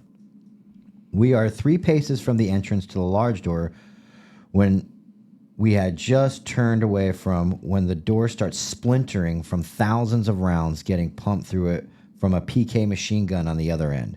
Once again, I missed death by an inch. If Keller had chosen the big door or simply had no preference, we'd be dead. If we had been a little slower, we'd be dead.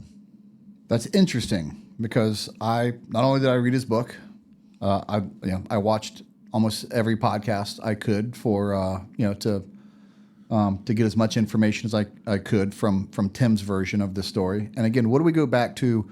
What version of this story should be the most accurate and the truth? The book. You have as much time as possible to get the story right. Yeah. I didn't realize this until right before we did this podcast, because it didn't jump out at me until we were going over some video. Who does he say that he is that he's with at that gate? Who's the person with him in this scenario? Mike Keller. Mike Keller. So If Keller had chosen the big door, we'd be dead. Yeah. So according to his book, it's him and Mike Keller. And according to the book, there's a big door, usually, which is normal in an Afghan compound, which is their vehicle gate that they can go into, or a side personal door or person-sized gate. I'm just going to make sure everyone understands what the book says. The book says they were going to go into the vehicle gate, but they decided to turn away and walk towards the side door of the compound. And that's when the machine gun starts eating up the vehicle gate with Mike Keller. Yeah. Yeah. So a couple points. One, never in the history of ever was a machine gunner putting his machine gun to the side and taking out his pistol and saying, "I want a pistol kill." So I know that's not even what we're talking about here, but even when I hear that, that's crazy. Besides that, did you hear the name? Who's he with now? He's with Mike Goebel now. He's with Mike Goebel now. Again, who does the book say he's with? Mike Keller. So, and these are 2 of the 3 Mikes. Yes, that are on this mission with him. Yes. So yeah, there's several Mikes on the mission. So in this book, when he has all the time in the world, he writes what should be the truth, Mike Keller. When he's not constrained by time, there's no time, constraints in this. He can tell the story, and go into as much detail in the story. Does he ever talk about him being pushed and almost getting into a fist fight in front of this door? No. When he has all the time in the world, he says he just walked away. They're just walking away from the door. Well, they're walking away from the gate. Yeah. And now they're over at the door. Okay. And they're getting into this push. And if it sounds too good to be true, I'm here to tell you it's too good to be true. He even says it. He goes, "I don't know how he heard it. I don't know, divine intervention. He just must have known right before we walk into this door that the PKM just started opening up.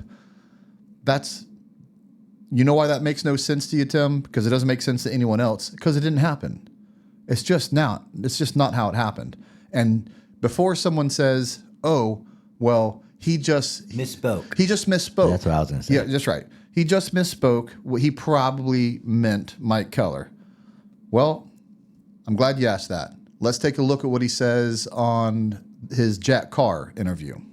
There's another paragraph in there that hit me really hard too, and you were so honest and open about this grenade that you threw. And I think that chapter is going to really help, or those paragraphs are really going to help a lot of other people, a lot of other veterans that were in or dealing with similar feelings.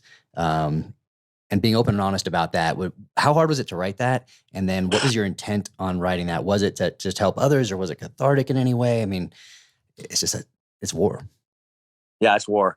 I don't remember what interview it was in, but I mentioned that I killed women and children. And that has been like a moniker that every person that wants an excuse to hate me, they throw on there every time. Like, he is admitted, even bragged about. I was like, it's one of the most darkest, soulless moments of my life that is completely out of my control. There's a machine gun shredding my men, shredding my friends. Like Mike Keller, that was in that vehicle. He and I went to basic training together. Like he and I went to airborne school together. He and I went to SOP-C together. He and I went to Special Forces selection together. He and I went to the Q course together. He and I went to 7th Special Forces group together. So he's in that vehicle that is getting pieced apart as Mike Goebel and I are going up to this other door. And there's a machine gun barrel sticking out of this tiny little window. And I lob a grenade through that window. And of course, the bad guy has barricaded himself with women and children. So now he absolutely doesn't get the two confused. He absolutely places Mike Keller in the vehicle. Yeah. And again, places Mike Goebel next to him as, on the wall. And now he says the RG is what's getting, ate up. And before, they were at this door, and the side door is what's getting, eat up with PKM fire. And Sean Ryan, the gunshots were coming through the small Gardner door at them. And in the Jack Carr interview, the shots are coming through the large wooden gate and they're hitting the RG. Yes. And what did I say about lies? What do we always talk about lies? They're very hard to manage when you are lying on multiple podcasts. That's right. They're hard to keep up with. The truth is never hard to keep up with. It's very hard to keep up with. So he can't keep up with who's in the vehicle, which doors are getting annihilated, who's with him. Is it Mike Keller? Is it Mike Goebel? And if it all sounds confusing, it's because it is. So let me tell you the truth about what happened. The truth is, he likes to make it. Oh, by the way, he likes to put Mike Goebel with him in situations. And here's what's super messed up. I couldn't get a hold of Mike Goebel. And this isn't the only time he does this in his book. And only Tim could tell you the real reason he does this. But if my hunch is correct, it's shameful. You want to know why I can't get a hold of Mike Goebel? Why? Mike Goebel died in combat in Afghanistan. And so it's really convenient for him to start placing pivotal stories with Mike Goebel as the only witness to these stories. Of course, the team was there, and I can still piece it together. But of course, I would love to talk to Mike Goebel himself, and Mike Goebel would be like, "No, that never happened." He said I was there for that story. That never happened. So I can still get to the truth because of what the team says. But yeah, he uses a deceased Green Beret again in more than one of his stories. So the team, from several accounts, what happened was the team was on the other side of the wall of this compound, getting ready to make entrance because they did see some people move into this. They saw suspicious activity and they were going to go clear this house. And so Travis says the team sergeant gives a call over and says, "Hey, I need help." They're on the other side of this compound wall, taking fire from what they believe was a rooftop position shooting down at them. So they knew as long as they were up against this wall, they were good. But it kind of kept them, they weren't, unless someone comes kind of helps them out of the situation, they can't come off the wall. And same thing I said about, we talked about the mud hut with the Czechs destroying it into rubble. You know why they didn't destroy it into rubble? Because it's bulletproof, okay? The same thing that's keeping them alive right now is a mud wall. And so Travis does a pretty baller move, and he takes the RV and he rams the gate. He rams the gate so the machine gun, so they can make sorts get purchase into this compound, and the gunner would be able to assess the situation better. That's the only way they were going to get out of this. So the fact that Tim says, it was just him and one other person, and then that's what caused this, is absolutely not true.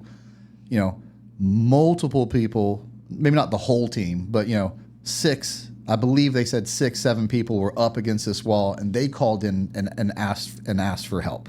So that's the true story of this, and it actually gets worse. Keep going with his affinity with grenades. When the bad guys are all looking at the big, mean vehicle with the grenade launcher on it, they don't notice the 2 Green Berets that quietly sneak in the gardener's door. My hand grabs the knob. Keller is pointing his rifle at the door. I open it. Nothing. Oh, it's good. I open it. Nothing. I stick my head around the corner quickly and retreat. Empty. I check again. A little longer. I scan right and left. The alley is barren of any people, but I can see the barrel of a PKM sticking out of a small window in the courtyard 25 meters away. The RG is still smashing into the wooden gate, but the door will not give, and the rounds are pouring out of the PKM into the vehicle. It's only a matter of time before we start getting killed. I need to take out that gun. I reach for one of my frag grenades, pull the pin, and take aim at the tiny window 20 to 25 meters away. If this wasn't combat, my friends would be laughing at me at this moment. You see, I suck at throwing. I mean, I really suck. Yes, I'm a professional athlete. Yes, I can do all the measures of physical activity at a level that most people can't fathom. Humbleness. But you know what I never did growing up? Ball sports. It was so bad that when I joined Special Forces and I had to throw something to one of my teammates, I believe a roll of 100-mile-an-hour tape, they were so horrified that they began instituting football throwing practices as part of my training regimen. I might be the only SF guy that, as a new guy, in addition to normal tasks in shooting, planning, and physical fitness, had to work on my spiral. But here I am, grenade in hand, with my team counting on me, and I launch it. It is perfect. It isn't a lob that lazily floats into the window. It doesn't bounce in. It is a fucking Aaron Rodgers laser that flies from my hand and connects directly to that window. It is the best throw I ever made. In a weird, fucked up way, it is one of the happiest moments of my life. We're going to start out with this, maybe it's true. It just jumps out at me. Maybe his team did make him practice throwing. But again, if once you start lying, like, what in this book is true? Like, I didn't care enough to go ask his teammates, like, hey, was he a horrible throw? Did he throw like a girl? Did you make him throw like football practice later? We had real stuff to cover. But as I hear it again, like, I'm not even questioning that story. Like, I feel like I should have even asked him that. But if that's true, and you're a horrible and you're unathletic and you can't throw to save you throw like a girl, what do you think every MMA fighter, athlete, combat person would like? What's their moniker? Their moniker is, you never rise to the level of your expectations, but you fall back to the level of your training. So if that's true, and the man can't throw anything to save his life, do you think he can throw a 1-pound grenade 25 meters directly into a window when it counts most? Tim can. Tim can. He Aaron Rodgers that shit. Here's the problem again, because now we're just talking about fictional things. You want to know what really happened? Yes. That's why you're listening. Travis laughed at that so much. We can actually go back, again, in his interview with with Jack Carr, he says Mike Keller's in the vehicle and Mike Goebel's with him. And again, now Mike Keller isn't in the vehicle. Mike Keller's with him, right next to him, throwing this grenade. When the RG finally breaks into this compound, and it was getting shot up as it was bringing this compound, it's kind of a lull happens, because at some point the bad guys, or whoever it was shooting the machine gun, was like, okay, they're here, like, I'm going to die. They never find out who. Well, I don't want to spoil the next story, but they never find out who was shooting that. It stops, and during this lull, Tim runs up to Travis and says, hey, I think I know where it's coming from. Can I throw a grenade in the window? He's not this guy that I'll take charge, I'll do what's necessary, I'm going to bring the boys home, it's up to me. That's what he wants you to believe. In reality, what does he do? He goes and asks Dad for permission to throw a grenade. So his love for grenades before this, it's almost like, this is a chance for me to throw a grenade. Can I just do it? Can I just do it? Yeah. Like, I'm going to write a book one day, and I know I have to throw grenades in this book. Dad, can I? Yeah. You know how many officers I've ever asked to throw a grenade? 0. You know how many people I've asked to throw a grenade? 0. When it's time to throw grenades, you know when it's time to throw grenades. But he just wanted to throw a grenade. And in his want, his need, his desire to throw a grenade, because it wasn't warranted, he screws up. He runs in there and he basically lobs and kind of chucks this grenade in their window and runs back out. And then tell us, because he forced the situation, tell us what happens. I can hear kids screaming. They don't understand why this is happening to them. I can hear mothers screaming, mothers that are punctured by fragments of metal and can barely hold an air in their lungs. Keller and I flow into the courtyard. With the PKM out of commission, the RG gets more aggressive, and I see the wall start tumbling down. Everything is moving fast, and Keller and I do not want to lose momentum. I flow right, Mike flows left. This mission never would have happened in Iraq and goes against doctrine in any unit. In Iraq, we had a whole company of SIF working together to clear buildings. A normal infantry unit would have at least 4 on a door, followed by another fire team right behind them and at a minimum, with another squad or platoon in support. We have a whole compound to clear, and it's me and Keller. That's it. And he goes back again in storytelling mode. When the truth is, especially when the vehicle gets there, they basically have the whole ODA there. And when I brought that up, in fact, and you don't have to go into it, they eventually goes back into. And in fact, no. Tell us when he runs it, when he finds the women and children in the room.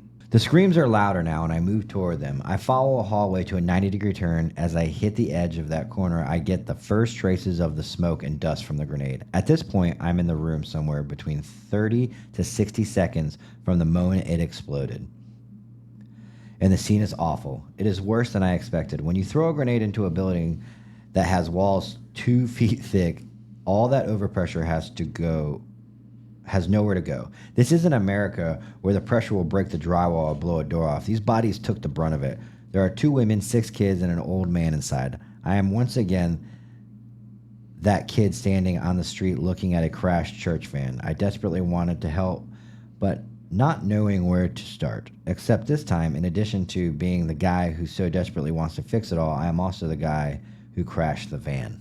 And he's referencing one of his stories in the book where he has to build fluff. So he talks about a van. I think it's a DUI or something. Yes, and we'll get to that's another story we'll talk about on a future episode. But again, look into how much detail he goes into, like the smells, the screams, and like what walking into this room feels like when he comes across the carnage that he created with a grenade throw. You want to know how they really got the women and children out? Yeah, how? They called them out and they walked out. Carnage. He goes into crazy detail about clearing this structure and the screams coming down the hall and him getting closer and walking on this carnage that he created. No, Travis just called the hurt people out, and they walked out to them, and that's how they started giving aid to these people from a grenade that should have honestly never been thrown.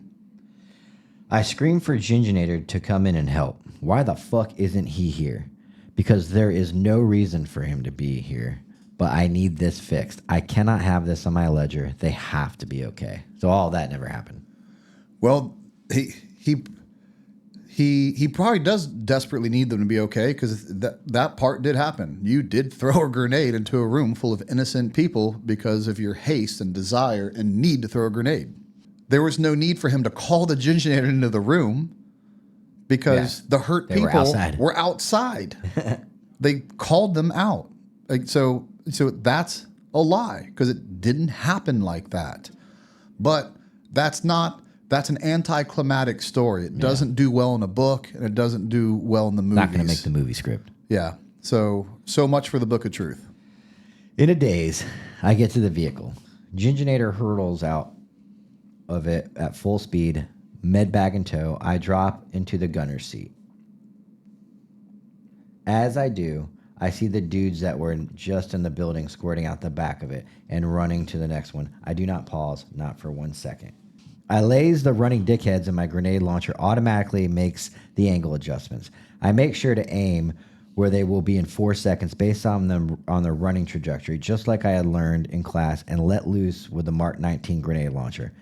I don't know how many grenades I have loaded in this thing, but I decided that every one of them is going to land on these 3 dudes. I hold the trigger until I hear the gun run dry. I switch to normal sights to confirm the kill. All 3 are laying there, strewn apart on the ground, their bodies separated into pieces. It's a great movie. It's bad for the truth, because they never found the people who were shooting at them.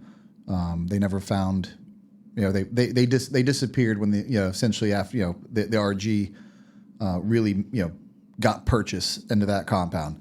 How convenient though, like how amazingly convenient. And you said it already. Like it's like in a movie, the hero always has to insert himself like into the situation.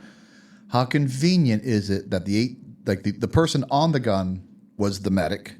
And so the medic has to come off, and the only person there to take his seat, well, of course, is Tim Kennedy. And as soon as Tim Kennedy gets in the seat, there's the targets.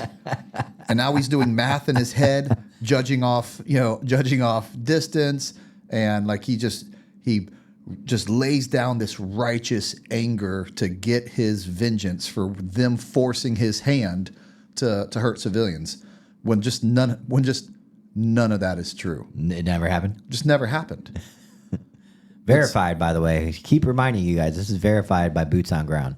It's worse than I ever thought. This is, as you guys can see now, this is what took us so long to put out this episode, because the further I dug, the more I found. The further I dug, this episode originally was just going to be on the pullout of Afghanistan. Yeah. And so as I kept on pulling these strings, like the most audacious lies were his combat experience, and I'm not saying his Afghanistan rescues were anything near the truth, but let's go ahead and set this precedence. If he's lying again this much about Afghanistan as a combat zone, do you really think this was just the only chapter he was like, all right, I'm gonna play with I'm gonna tell the truth everywhere else in the book, but I'm just gonna stretch out the truth here? No. As much as he lies in this chapter, he does it through the rest of the book. It's insane to me. So now in this part of the book, again, I skipped a little bit over a lot of fluff. They're pulling out of the compound and ready to go. And they meet up with a second ODA. The second ODA has bounded back into a support by fire position with the Czechs, and they are killing anyone that even looks at trucks the wrong way. And if you were a man and you were outside, you are probably dead. It was absolute dominance. That, Tim, is called a war crime. I was going to say, is that how Green Berets do it? That is what's commonly I'm frustrated. Every dude dies. Everyone gets it. You look at me, you get it. You look at me, you die. You breathe, you die. It's crazy. That is not how Green Berets operate. And shame on you, Tim, for putting that out in a book. Again, I know it sounds cool, and it makes you probably have the best of intentions with your lies, but what it really does is make Green Berets look like they've lost all emotional control, and they've lost control of themselves, and that they're just murdering people. Let me tell you what Green Berets really do, especially because he's talking about this ODA that came in from Anaconda to help them. They have to live here. They can't.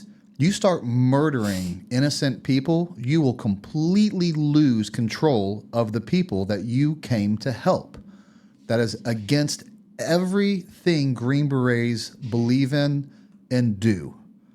And I think it's shameful that you put that in the book, that they become mindless killers and just kill and murder and create war crimes just because they're frustrated. That one, a lot of it makes me mad, to be honest with you. That one really makes me mad. They're essentially arriving at this point in the book to FOB Anaconda. And he states, and this is the last of this particular chapter, this is the last thing. We started this mission with 80 trucks. 4 days later, we arrived with 20. Now, that being said, even if we're just going with 80 trucks, 60 trucks didn't make it. 25% of what you started with doesn't even make it. Well, they were all carrying his grenades, so they didn't need the trucks anymore once Tim had them in his rucksack. So let me give you the actual numbers. They started with 180 vehicles, almost 200 vehicles. Now, they did lose 23 vehicles. They lost, and that's a lot of vehicles to lose. And so, it made me ask, like, well, how'd you even lose 23 vehicles? I mean, that's still a significant amount. Now, again, like percentage-wise, they had anticipated to lose about 10% of their vehicles. So it was kind of already in the plan that they're going to lose vehicles, and they lost most of their vehicles to running out of fuel. Some of their vehicles they lost to mechanical reasons. But at the end of the day, like, these are Afghan local trucks. Like, they're not kept in the best of conditions, and some were just to road conditions. Like, they had one vehicle roll over. They had the crossload off that. So they did lose, but none of them was to gunfire. Absolutely none of them were to a wrecker just throwing them off the side of the mountain. So there he is again, underestimating the number of vehicles in the convoy because, again, he's so junior in this mission. He doesn't even know how many vehicles are in the convoy. And then getting way exaggerated to only 20 vehicles made it, he said? Yeah. How about 156 vehicles made it into camp? And that's how the story should be. The story should be six times more. Yeah. The story should be an absolute success. That, like, the real story is pretty crazy. Like, they originally, the ODAs weren't even going to be a part of this mission, but then they realized, hey, the headquarters element really isn't capable or should or can defend a 200 vehicle convoy. So they brought in, these ODAs at the very last minute. And so they have last minute planning to get it. That's a good story. It's a great story. And these guys who do get, into ticks and do have an IED, and against all odds and Taliban country are mission success and bring almost 160 vehicles into the gate for a huge success of a mission. That's a crazy story. It's the largest convoy story I've ever heard. It's insane. That should be the story, not 20 vehicles made it because of the. I don't have to rehash everything, but I almost want to just draw down how crazy this is, how big the lies are, how big this story is. Just. I'm trying to use professional words because it does. It makes me, when you hear the truth, you should be a little upset about this. Be like, that's crazy that he had the audacity to write these things. Well, I don't want to crop that out of my voice crack. Right now in the story, we are going to dive into a little bit of the next chapter, which is called Return to the Valley of Death. They just got to FOB Anaconda, and now they got to leave and go back. However, when they get to the FOB, essentially Tim showers, eats, and gets a security tour of FOB Anaconda. During this time, he says something that is the most wildly outlandish thing I've ever heard in the Army. And I think everybody that's ever served in the Army in this time is going to go, wow. Does everybody remember the Army ACUs? I thought you were going somewhere else with it, but you're not wrong. Go ahead.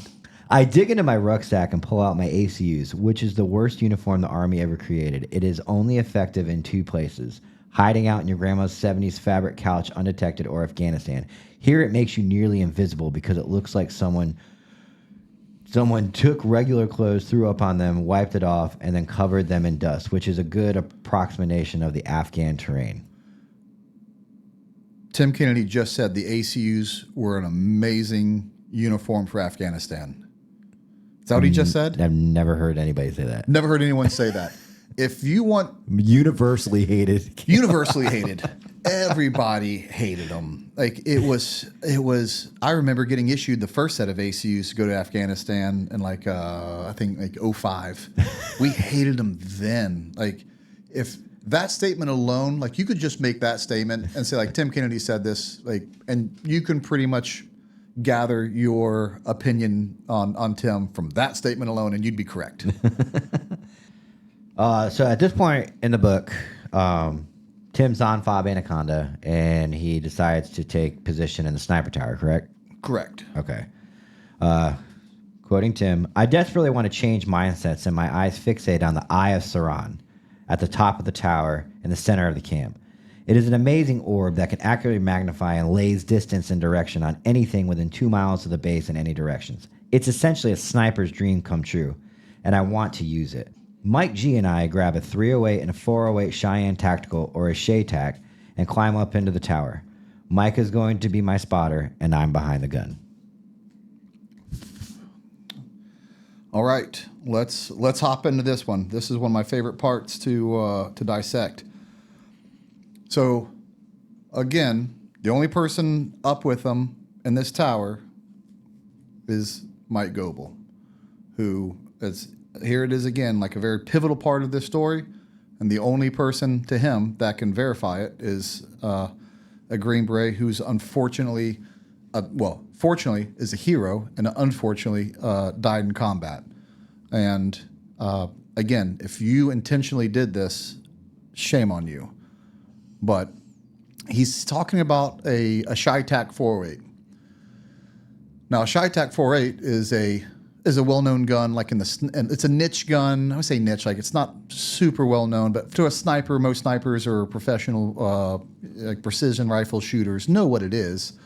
But let me tell you what it's not. It's not a military-issued gun. So SF was never issued this. Again, I was in units higher than what he was in, and I never saw a ShayTac 408 because it wasn't in the military inventory. I had to make sure of this, so I called Range 37. Now, Range 37 is where SOTIC is, Special Operations Target Interdiction Course, which is the Level 1 sniper school. I talked to the head instructor of SOTIC at this time in the 2008 timeframe. In fact, he put Tim Kennedy through sniper school. He was there when Tim Kennedy failed it the first time, and he was there when Tim Kennedy went through the second time. And there's more stories about that, but we'll save that for another podcast. And I asked him, I said, Joey, have you ever heard of the ShayTac 408? Which I knew he did. He's like, yes, I've heard of it. I said, do you know of any SIF units or ODA units ever using it? He goes, well, we did do a T&E, test and evaluation of the ShayTac, came to Range 37, because that's part of our job is to evaluate guns. We shot it, we liked it, but the problem was their ammo. At the time, they still had handmade ammo, and to get it in the inventory and the amount of the amount of ammo they would have to purchase, like ShayTac wasn't even possible to do it. So we're like, hey, we can't even take, like the gun, can't even take it on because of your ammo, and you have ammo supply issues. And so I already knew that this wasn't a thing. I confirmed it with Range 37 that this wasn't a thing, but still, to me, that wasn't enough because I have to be right. And so I used that same contact to say, hey, I'm sure, did you know any of the 7th Group SIF guys at the time? And he goes, absolutely. Like I know a lot of those guys because he worked at Range 37. I said, can you reach out to them and confirm if they ever, for whatever reason, that they somehow got one direct and got around Range 37 over this? So he makes a phone call and he talks to him and says, hey, around this time, did you guys ever get a ShyTac 408? And the guy on the recce team leader says, I don't even know what a ShyTac 408 is, so I'm going to have to say no. Well, the reason why he doesn't even know what one is because it never made it down to the teams, or else it had been on his inventory sheet, and he would have to do sensitive item inventory, ensure that it was there. So I don't know why he inserts it into this story. I don't know why he inserts a lot of things he does into his stories. But now here he is with a magical gun that no one else has to make it cool and to do long distance shooting off of it. So there's the background on the ShyTac 408. And you know what? I'm not the only one that questioned the ShyTac 408 story. Jack Carr was like, that's crazy. You had a ShyTac 408. Tell me that story. And listen to this story from Rob, I almost called him Rob O'Neill. Similar people, different names. Listen to this story about Jack Carr and Tim Kennedy and his ShyTac 408. I wanted to ask about the ShyTac rifle because the only time I came across a ShyTac was when I was working with Marine MARSOC Det 1, like their thing before it became MARSOC, their test run. And I saw one there and they had one because they were testing it and they could get away with it. But how did you guys get a ShyTac? And it's on my list. Like I can't wait to get one of those things. It's just so cool. It's just a cool looking weapon. It was cool. What I was trying to get was the Australian SAS guys, their snipers had 338 Lapuas. Mm-hmm. And I think they were the first ones maybe to field them. I can't answer that. It was the first time I ever saw that bullet. And I was like, that's a laser and I want that bullet. That at 250 grains, traveling at 3,200 feet per second. Give me that bullet, Yeah. And so I was like you for this Afghanistan deployment. I was a lone man. Like I had a sniper buddy, but he had stuff come up personally and he had to go back to the States. So I had that oversight of one Sergeant Major Flaherty. And besides him, I was going down to the Czechs, to the British, to the Canadians, to the Australians. And anytime they're going out the wire, I was like, hey, bro, what do you think about having a little SF sniper just go on as your liaison and a little additional asset, just a little bolt-on help, So I was able to get on a bunch of rad missions. And by doing that, like hopscotching through all these different units, I was also kind of finding out where all the good stuff was.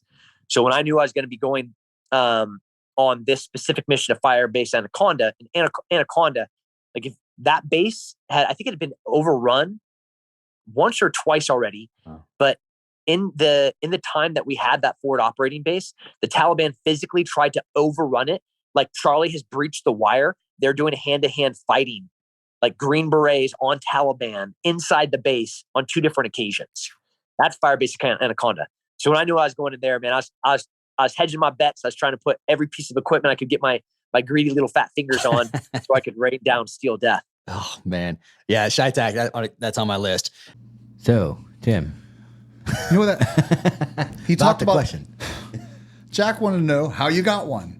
And he talked about everything else except how he got that in the country. It reminds me a little bit of like a Kamala Harris answer. Like, hey, how are you going to lower inflation? And that's basically Tim Kennedy's version of going, well, I grew up in a small middle class home. And it was just, you said, he asked you how you got a ShyTac, and then you talked about a 338, and then you talked about British and Canadian missions. By the way,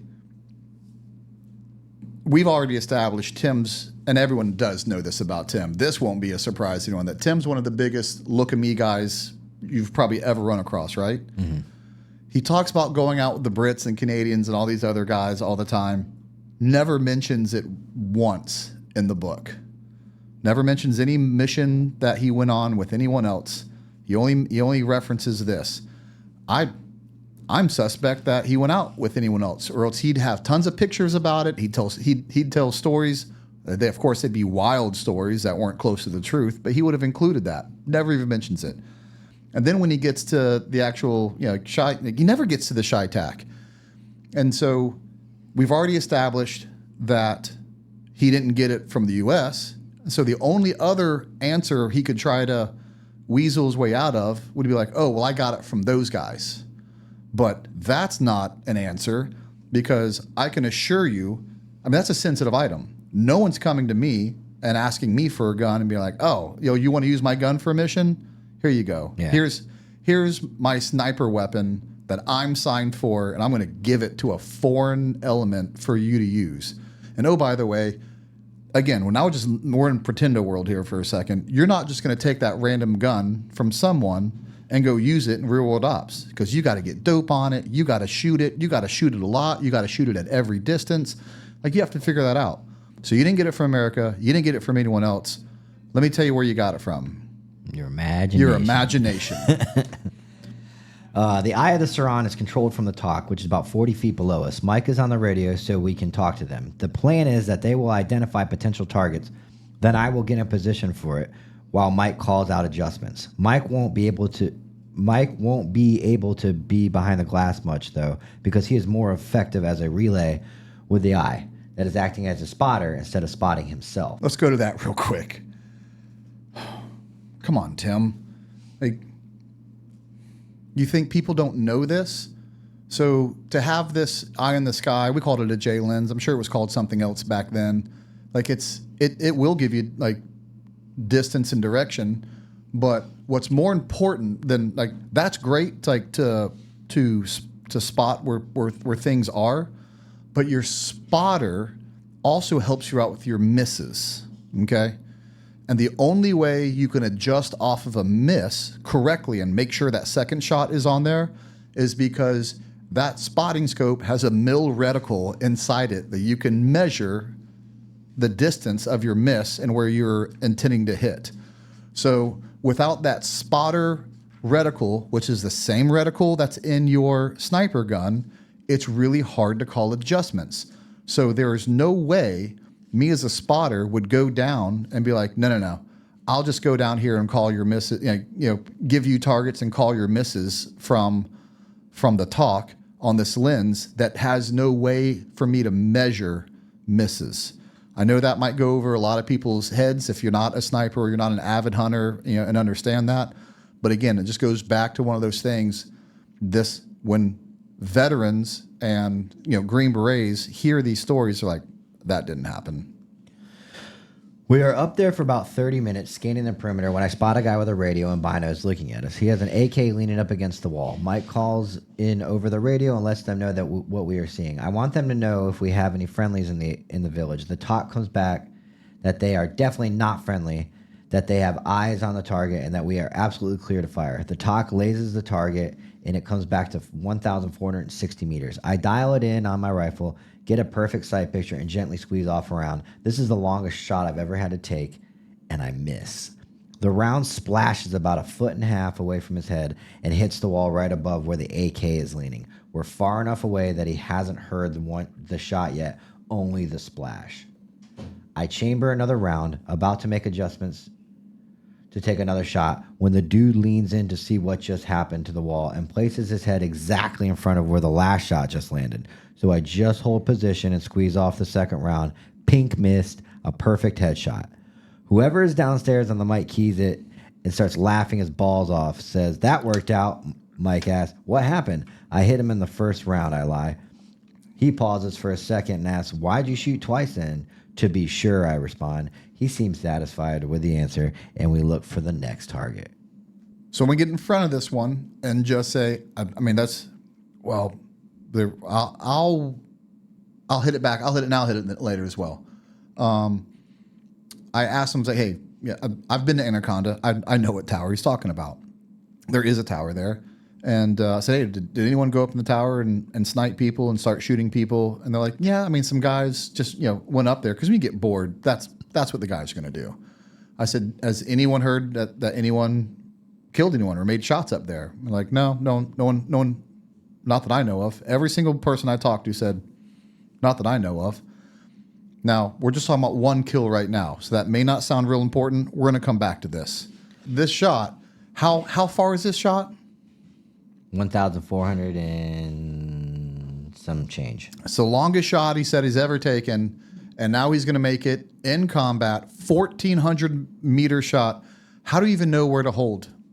If you've never shot this far before, where are you getting your data from to make this shot, Tim? Because you didn't take it. And then to say that you missed 1.5 feet away from his head, that'd be one thing if it flew by his head and didn't splash on something. I would almost say maybe you get away with that. But I've taken these shots in Syria, and you get one shot at this. When the bullet hits over someone's head to the wall, to the left or right, they do get to hear the snap of the bullet. Now, if it's just the snap of the bullet, they may stop and go, what was that? And if you can rechamber fast enough, you can make that shot. But it hit the wall. But it hits the wall. So when you hear the snap of the bullet and if he has a shy tac 48, that's a big bullet. That's a big bullet. When that thing strikes the wall, it makes someone go, what is that? They hear it. And he goes, he hasn't heard the blast of the gun yet either. And that's what keeps him from it. By the time you re-rack, get it back on target and shoot again, he 100% has heard everything. The snap of the bullet, the impact of the round, and the shot of the gun. And he's out of there. So this is just another, other people may read this and be like, oh, like that's a crazy story. There's not a sniper in this world that reads that and goes, yeah, that could have happened. The only way this happens, I don't even know why I'm going down this to help Tim out in his lies, was like if you had a shooter environment. So you have a second sniper right next to you, and if I miss, you're next up, and he's taking an immediate follow-on shot. Because again, the amount of time it takes you to re-rack, get back on target, and get back to be able to take that, he's gone. So besides it never happening and no one ever knowing that something like this happened, I can, much like some of the Rob O'Neill stuff, I can just break it down tactically and tell you it never happened. On top of him not having this gun, we can just go, I can talk 5 minutes about this. I won't bore you guys, but I think I've proven my point enough that if it's not enough for people to tell you they never heard about it, if it's not enough to tell you you never had a shy tac there and prove it, even the tactics alone don't add up. We stay pretty active up there and hold up in that tower for between 4 to 6 hours. Toward the end of the first day there, close to dusk, but still way too early to be operating under the cover of night, 2 idiots start in placing IEDs about 900 meters away. I am absolutely flumboxed because that's shockingly close. I mean, isn't an easy shot necessarily for a dude with normal equipment, but for anyone with my kind of sniper rifle, this is pretty straightforward. I asked Mike if there are any other snipers on this base, because it is clear that having Mike and me up here is a wrinkle and these clowns hadn't factored into their equation. At the time, I didn't get it. But the real reason they felt safe at 900 meters is that, like with the massive shortage of SF guys that even allowed me to exist in the first place, there's even greater shortage of snipers. But man, did this place need one, and especially needs one now. FOB Anaconda didn't have a sniper? There was an ODA team assigned there, right? Absolutely, there was an ODA team assigned there, and they absolutely had a sniper. I've never heard of an ODA that deployed without a level 1 sniper, and several. There's also groups called level 2 snipers. Of course, that was a question I asked the guys, and that was another one they laughed at, and they were like, "The ODA there was a great ODA. It was a dive team. They were more than capable of handling this, and absolutely had snipers." So that's just absolutely him inserting himself and like kind of proving, I guess, getting ahead of the question to be like, well, then why are you taking all these shots if the ODA? Well, him like, well, it's because the ODA didn't have snipers. That's why they needed That's why they needed Tim Kennedy. He's a national asset. He is in his own mind. Intel says we have 36-hour window to get some Blackhawks in there before the Taliban will be regrouped and back in the area. We are already seeing an increased amount of activity around the wire. If you're asking yourself why we didn't just land Blackhawks instead of doing our Crazy 8 jingle truck march in the first place, you have to understand that this place is dangerous as hell. Now that I'm at FOB Anaconda, it is even more apparent to me why Blackhawks cannot effectively resupply this location. Landing there is almost impossible without engaging the enemy outside of the wire first. It goes back to him overly hyping a situation. You better believe they land Blackhawks at Anaconda. The reason why they chose to send 200 vehicles to Anaconda and not just resupply them with Blackhawks, he already gave the answer earlier in the book. It was a massive resupply that we're going to keep them supplied for a year. So they decided, and they had to embed the Czechs there with all their gear. How many Blackhawks do you think it would take to replace 200 vehicles on a logistics convoy? I almost can't fathom how It'd be many. like that scene in We Were Soldiers, just constant resupply. Just constant resupply, constant, and that would get Blackhawks shot out of the sky. It's because setting a pattern like that. So it's not because this place was so absolutely dangerous and it was crawling with Iranians. It was because it made more logistical sense, Tim. And if you weren't the newest guy, the most junior Green Beret on this mission, you would know that. But this is your first time in Afghanistan, and you're still just trying to figure everything out. So you probably shouldn't be writing a book about it if you don't know what's going on. We shoot about 20 times over 3 days. Even though my headaches are dull now, I am still losing time. So I don't remember the details of the ones that weren't memorable, but the TOC logs it every time we pull the trigger, and they say we engaged about 20 targets. That's amazing. So, in the matter of just a few days, he kills 20 guys from this tower, and he has to kill 20 guys because there's no other sniper there, according to him, that could have done this. Like they were crawling all over this base because they had just free range because there were no snipers keeping them at bay. That's so crazy. You would be an SF legend if you got up in a tower and in 2 days killed 20 guys. You wouldn't be an SF legend. You would be a special operations legend. Like that hasn't happened. I don't even know if that happened in World War II. They would be singing songs about you. You would be wearing your silver star if that happened. That is so outlandish and made for a book. And oh, by the way, again, who would be his only witness to this? Somebody that can't talk. Someone who's unfortunately not with us. But when I mentioned this to all of his teammates that I talked to, they were like, when I first, like, did he go up in the tower? Did he shoot anyone? Like, they were a little bit hesitant at first. Like, I guess you could have shot like someone maybe and us not hear about it. I was like, I feel like I would have heard about it if you did, because you'd come down and you'd talk about it. Like, these guys they work out together. They eat together. They live together. They're here on this mission together. Like, you're not just going to keep that a secret and be like, I went up there and shot a guy in the head. But that's just a story for me and Mike to keep to ourselves. That's hard enough for one person. And even when it was one person, some of the teammates were like, well, I guess it might have happened. They weren't willing to really be like, nah. So they were like, I don't think it happened. But 20? When I got to 20, they laughed. Everyone laughed. That's how preposterous this is. After Mike and I finish shooting, we eat again, and I knock out my workout. Afterward, one of the dudes from the TOC lets me know I need to stop by and receive a message. Sergeant Major Flaherty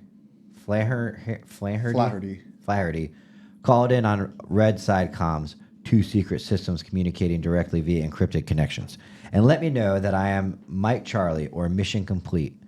You're done, Tim. Go home. My piece of this operation is done. I messaged and said I have 2 options. The message said I have 2 options. Option A, which is what he made clear he strongly wants me to do, is fly back on the Blackhawks because I'm a coalition asset. The most junior dude. The most junior dude on this whole mission is a coalition asset. Because I'm a coalition asset and it is time to do more coalition work. Option B, which he made clear is not his preference, is to head back with the ODA that I fought in with and help them fight their way back. The sergeant that just gave me the message stares at me waiting for me to let him know what I want to do. Instead, I absorb this information, thank him, and leave the talk. Let me tell you how much of an asset Tim was. This is one of my, this story really kind of sum up, I guess I almost want to say what some people thought of him, but I guess it is. So when I was talking, and some of these guys are still active. So unlike Tim, who names everyone's names, I won't name names, not to hide my sources, but because they're still active, and they were there during this time frame. And he says, I was just trying to figure out if anyone could. I was really trying to find Sergeant Major Flaherty, because he would be the key to this. But no one knows who he is or has ever heard of him. And some people would say, well, he was probably using a fake name. Then which I would always reply, oh, trust me, he's using real names. I've talked to former EMS guys with him, to former firefighters with them. Which is crazy. You're not supposed to do that when you write a book. I talked to former. He names unit guys by name. He names everyone's names, and a lot of people were very upset about that. Do you think the Sergeant Major is a fictional character in his story? I don't know, because like I said, he's been using real names. I don't know. He pokes his cigar. Yeah. Tim, mission complete. I know. It sounds like what is it with Rambo and Colonel Trout? That's his. Yeah, that's your Colonel Trout. But anyway, he goes. So I was asking him about does anyone have oversight on Tim going over there, and like who can I talk to about that? And he goes, I distinctly remember someone arguing with Fernandez, the company sergeant major, and not taking Tim because, quote, he's worthless to me as a sniper instructor, because originally he was supposed to go over there as a sniper instructor, and somehow he became an L&O down there. And he goes, he's worthless to me as a sniper instructor. Big blowout, and then end quote. And he says, there was a big blowout in the company area. I want to say it was, and I'll take out his name because I believe he's still around, but I want to say it was RT arguing this. They were very adamant about it, and again, it was a big blowout in the company area, which is why I vividly remember it. So, for being a national asset, you had your guys arguing that didn't even want to take you because, in their eyes, you were a worthless sniper. Well, I guess joke's on them because you killed 20 guys in the tower. You should have told him, Tim. You should have told him. You should have came back and told him. Except you didn't tell him, because you would have never said this to these stories to guys on active duty, because they'd have laughed you out the building because they knew it wasn't true. For the same reason Rob O'Neill never said that he was the lone person in the room when Osama bin Laden killed him, because SEAL Team 6 would have laughed him out of the compound. At this point in the book, they are leaving the wire. They're leaving FOB Anaconda and returning back to the Valley of Death. Going back to Tim. The first inkling of potential problem is about 15 meters outside the gate. As I'm scanning the horizon, I pick up an old man with binos, walk out on his balcony and look at us. He doesn't have a radio or a gun, so I send a warning shot a few feet from his head. Then the most eerie thing happens. He glances over at where the splash happened and shrugs. This isn't even close to the first time this old man has been shot at. He very casually and indifferently looks at us, stretches a little, and then walks inside slowly. He knows we could have hit him and that we might still. He wants to make sure we know he doesn't give a shit. So when I bring this part up to guys, the first thing they say is, because I'll tell you what makes me question it right off the bat. So you're saying you're leaving someone else's compound and they have to sit here and live with your actions. So when you're a guest as a resupply mission or a sister ODA coming into someone else's area, you are very cautious of what you do, knowing like someone else has to live there and live with your actions.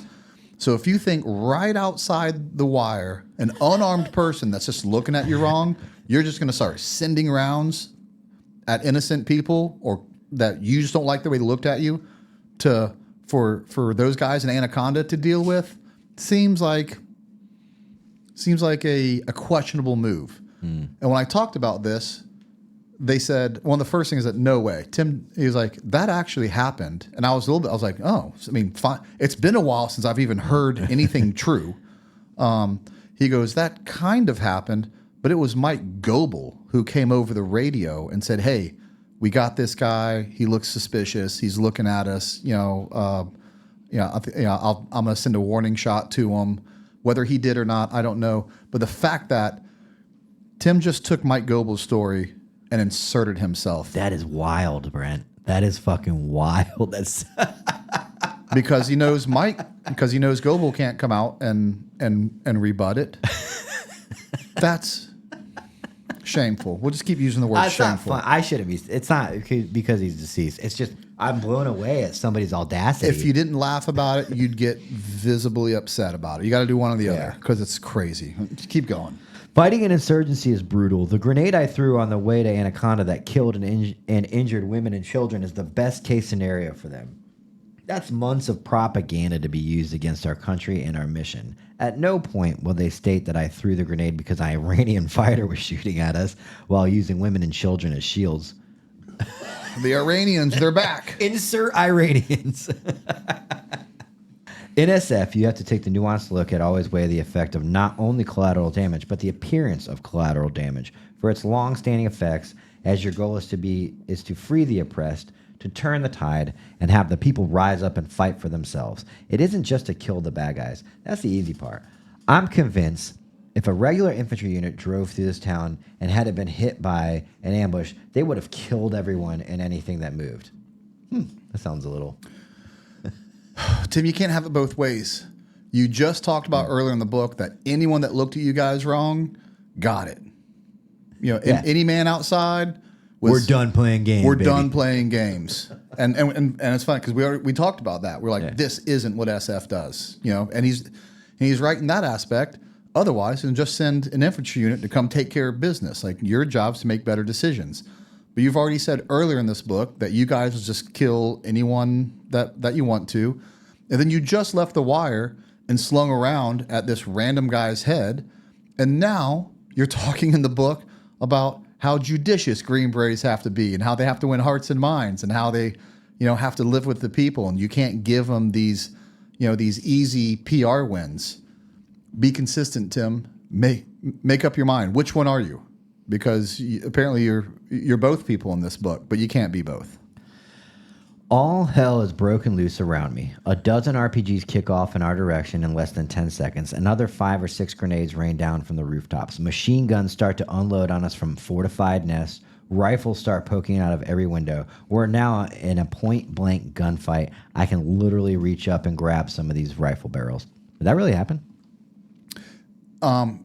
This is the second part and pretty much the only other time where it starts to get true. And I wish he'd have told the real story, but the real story wasn't as flamboyant as he's going to tell it. But the real story should be told because people did react to this appropriately and do great things. But let me guess. He starts throwing grenades again. And because they miss, they're about to realize who the fuck they're dealing with. They thought we'd try and run when we hit the ambush, but that's not what we do. I jump off the back of the truck and sprint to the building. Out of the corner of my eye, I see a couple other guys doing the same. They do not expect us to dismount the vehicles. Mike G is on the main gun, pumping hundreds of rounds inside the building, while I run from window to window, dumping grenades inside. There it is.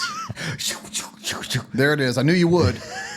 I shoot several guys at point blank range inside at 4 feet. It's an absolute pandemonium. And that's when the A-10s come in. Daniel Carlton and our JTAC Gizmo are swearing at A-10 pilots on the radio. They are screaming at them to just fucking do it. What exactly they are screaming to fucking do, I'm about to experience, which is to do 2 gun runs directly off our position. So this is absolutely true. they get into a close gunfight, and everyone that I talk to, let me tell you what makes no sense to me, which is what didn't happen.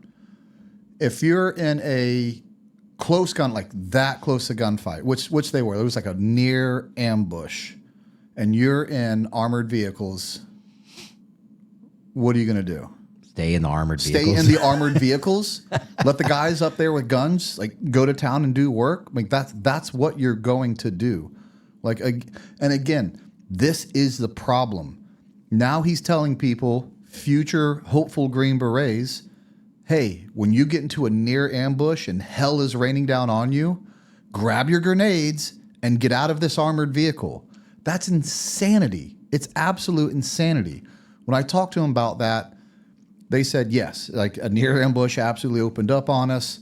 The guns, the guys up in the guns did what they were trained to do and supposed to do, and they immediately bought them enough time to get A-10s to do gun runs. And the A-10s were already on station. So they said almost as fast as it kicked off, the A-10s were doing gun runs. They said, although it was hell for a little bit, he goes, the A-10s, there was the initial quick firefight that happened. The A-10s came in, and they did, and they pushed off the X because they should. That's how you react to a near ambush.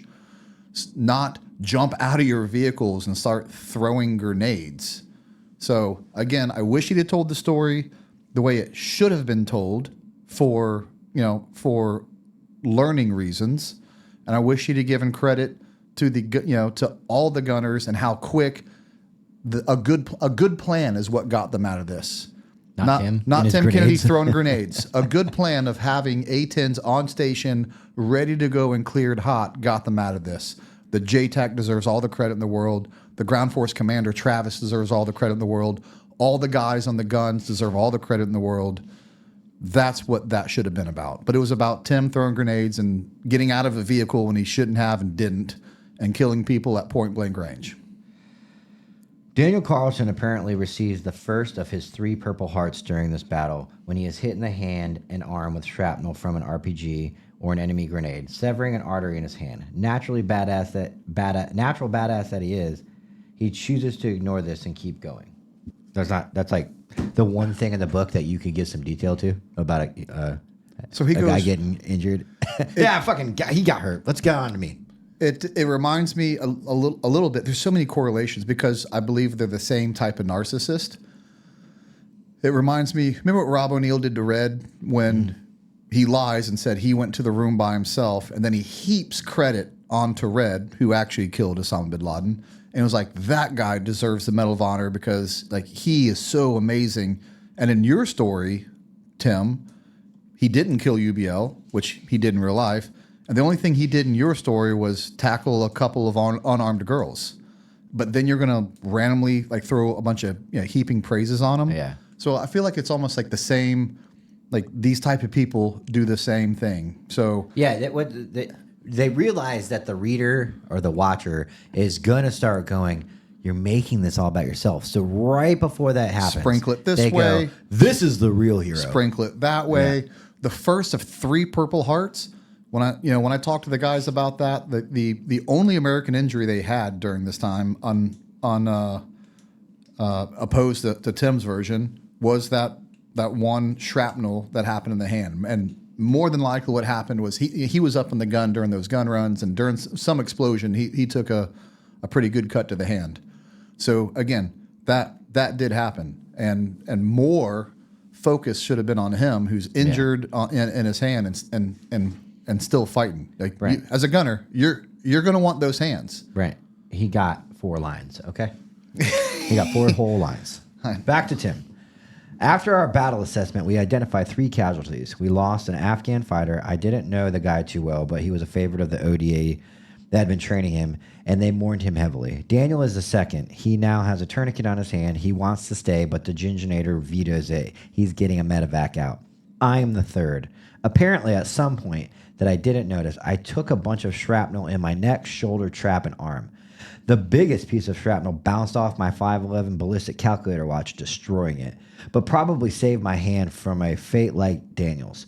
The most dangerous piece of shrapnel missed my carotid artery by 3 millimeters, or about the thickness of 2 pennies stacked on top of each other. Later, I would be told that the right side of my body looked like it got hit with birdshot. Honestly, it isn't a big deal to me, but Mike G is worried. Despite me telling him to shut the fuck up, he goes and tells the ginginator on me. Whew. Wow. Well, I have a lot of questions. Yeah. Well, Tim, I have your DD-214, and let's go over your list of awards. Here we go. Afghan Campaign Medal. We'll throw this up on the screen for you.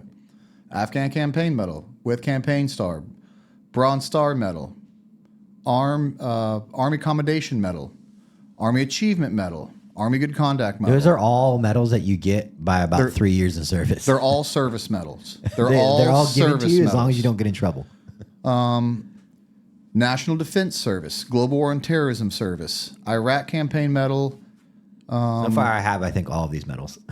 Yeah, and you know what? You know what medal's not in there? The Purple Heart. The Purple Heart. You didn't.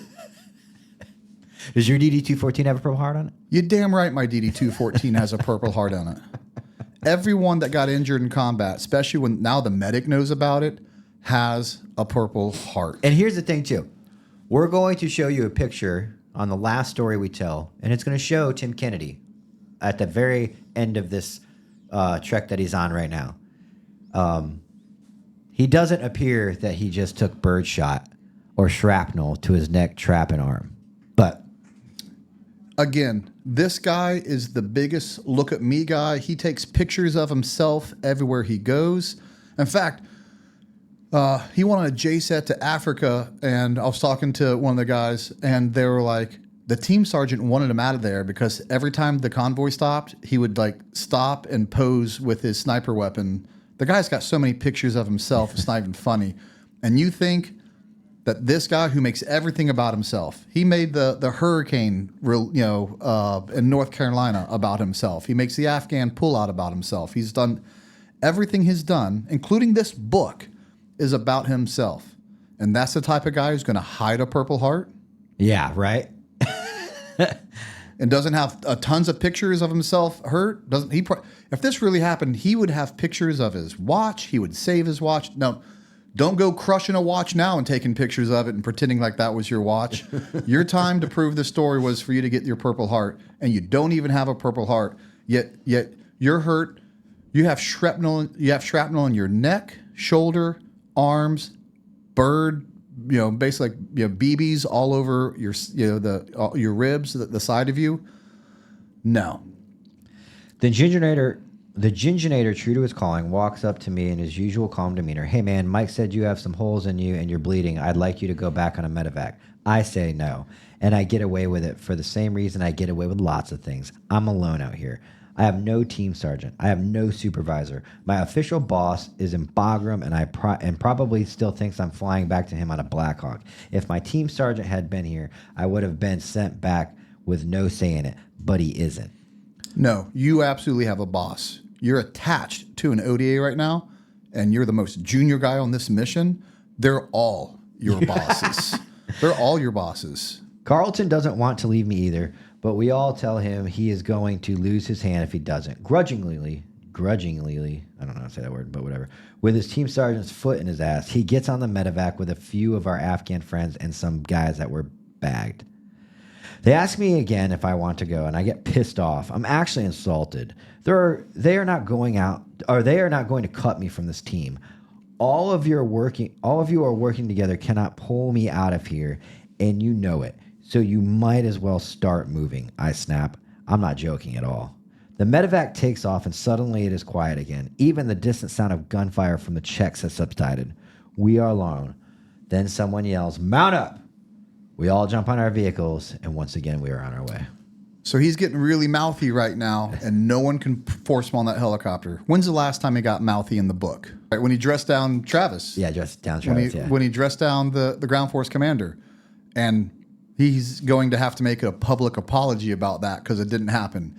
Here he is again, pretending to be this guy that I do what I want. You can't make me. You can't move me. I'm all about combat. Hey, if you were all about combat, you wouldn't have asked for permission to throw the one grenade you threw before hurting civilians.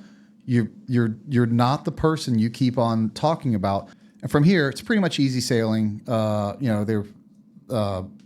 And they end up coming across this village that that they're not sure about. And so this is a little bit later on during the return of the convoy. Gotcha. As we crest a small hill that brings us up to the edge of the village, my mouth drops. I see the guys around me stiffen. There's a large, thick, scary tree that looks like it is right out of a Hans Christian Andersen book. This tree isn't dead, but is somehow almost black. It looks like it has been tormented for years and has grown wicked as a result. But the tree isn't the story. It is the backdrop. Hanging from the tree on a rough hemp rope is a rotting corpse. It's especially disturbing because the skin falling off the bones is leaving a pile of gelatin for the carrion to pick through. It's such a sharp contrast to everything else I am seeing. The sight and smell of that body, and even the way the rope creaks as the wind rocks it ever so slightly, is seared into my memory, and is definitely what we are all thinking about as we move down that road. That's pretty detailed. It always goes back to, it'll blow people's mind. Like when you go into detail like that, like it has to be true. Like he's describing the tree, he's describing the skin falling off the body, the creak of the rope. Nobody. You're the only person that saw that dead body, Tim. No one else saw that dead body hanging from a tree. It's just crazy. I almost hate to do this, but I'm gonna poll the room real quick. Brian, how many deployments do you have? I say that because I know you have more than me. 19 deployments. How many Muslims and you've been to Muslim areas for all of them. How many dead bodies did you ever see hanging off of trees? 0. You want to know how many I've seen? 0. It's against their religion. It's against their culture to allow dead bodies to not be buried. Even if it's the Taliban? Even if it's a bad guy? I've never seen it. I've absolutely never seen it. And guess what? No one on that convoy saw it either. He can't help himself, even if it's a no story. Nothing to do with the story, yeah. Nothing to do with the story. Of course, like it should have been a good story of like, hey, there's actually good villages in Afghanistan. And they did talk about like when they got to that village, everyone was nice. They sat there, they drank, they ate, they had a good time. They felt like, they were safe there. Everyone who's ever done a convoy in Afghanistan runs across those villages. And I've done the same thing. So it's a good thing necessarily to mention it, but why you have to insert another lie into this story is because he can't help himself. Everything has to be movie worthy, and the truth just isn't always movie worthy. So we're at the point now. They're in the village. The people are friendly. Tim, all of a sudden, all of his hate and anger leaves, and now he's crying because the old villager held him. I start crying, and that shocks me. I have no idea how much I have had bottled up inside. But once the floodgates open up, they do not stop. Okay, I'm not making fun of a man crying. I'm really not, I swear to God. I'm just out of curiosity. You're outside the wire. Are you going into such emotional states where you start crying in front of your team? Has that ever happened? If it's a thing, no. I don't. I didn't even ask them, that part of it, like until now. But it's funny, like I kind of wish I would have. There's no way he meets this village elder and this guy hugs him and he just starts crying like a schoolgirl because of all the emotions that went over him. I have a hard time believing it, but I'm not gonna. If you cried, Tim, you cried, Tim.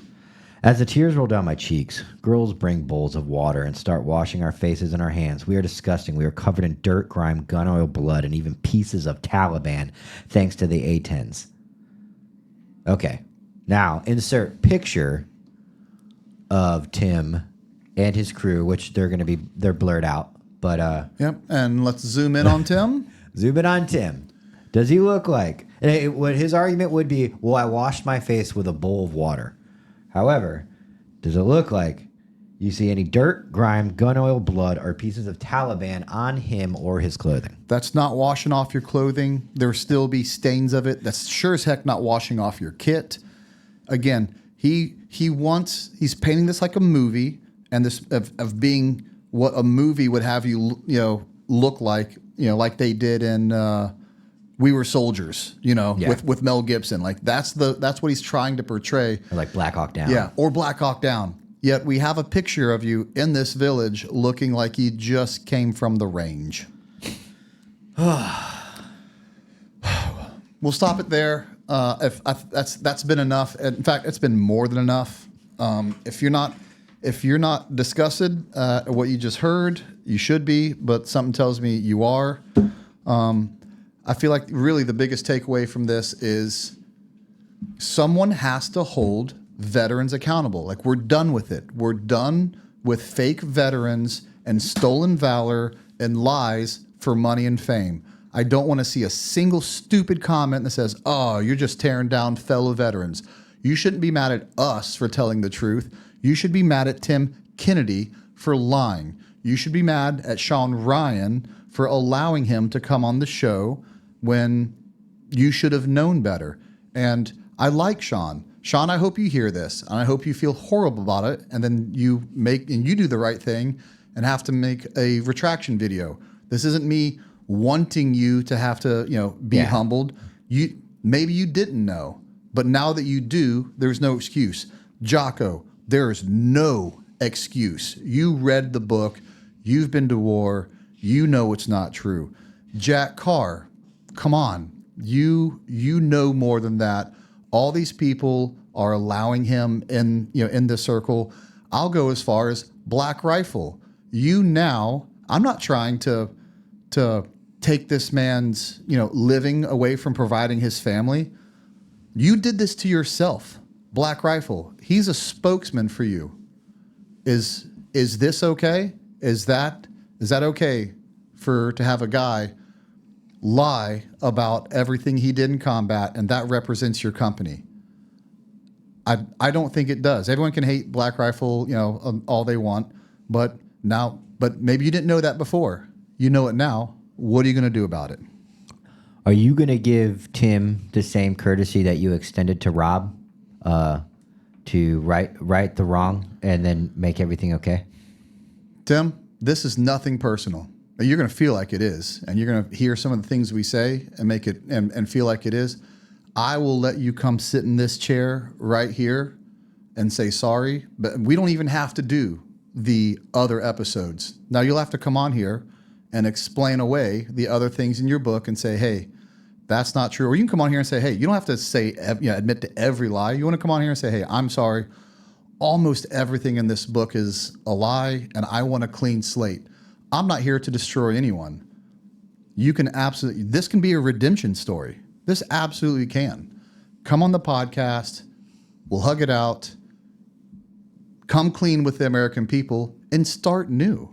I don't think that ruins you. Tell the American. That would be the most masculine thing you can do, right? Like, it's not, everyone makes mistakes. And yes, you doubled down this mistake for a long time. But at some point, anyone can own up to their mistakes, and I'll forgive you. And the veteran community will let you back in the fold. It's insane. The Green Beret UFC fighter. I mean, your story is just in itself is something that a fraction of Americans have been able to even come close to achieving. So again, if you want to come on this show and come clean about things, and set the record straight, once and for all. Hey, at the end of the day, like, I believe you're probably a decent guy, and you think you're doing this for the right reasons, and you might think the end justifies the means, but please come on the show, get right. You'll feel a lot better, and if you choose not to, then we will continue correcting the record. But I'd much rather you come on and you do this. And let's just start clean and stop this from happening to the next generation and saying, hey, you can't just come out and say things for fame and money and get away with it. Well, that's it. That's the Tim Kennedy episode, the long-awaited Tim Kennedy episode. We'd like to thank everybody for their patience. And like we said, it took a long time to research. And every string that was pulled resulted in more strings to be pulled. And this is, unless Tim comes on, this is probably one of a few Tim Kennedy episodes. Thanks for watching.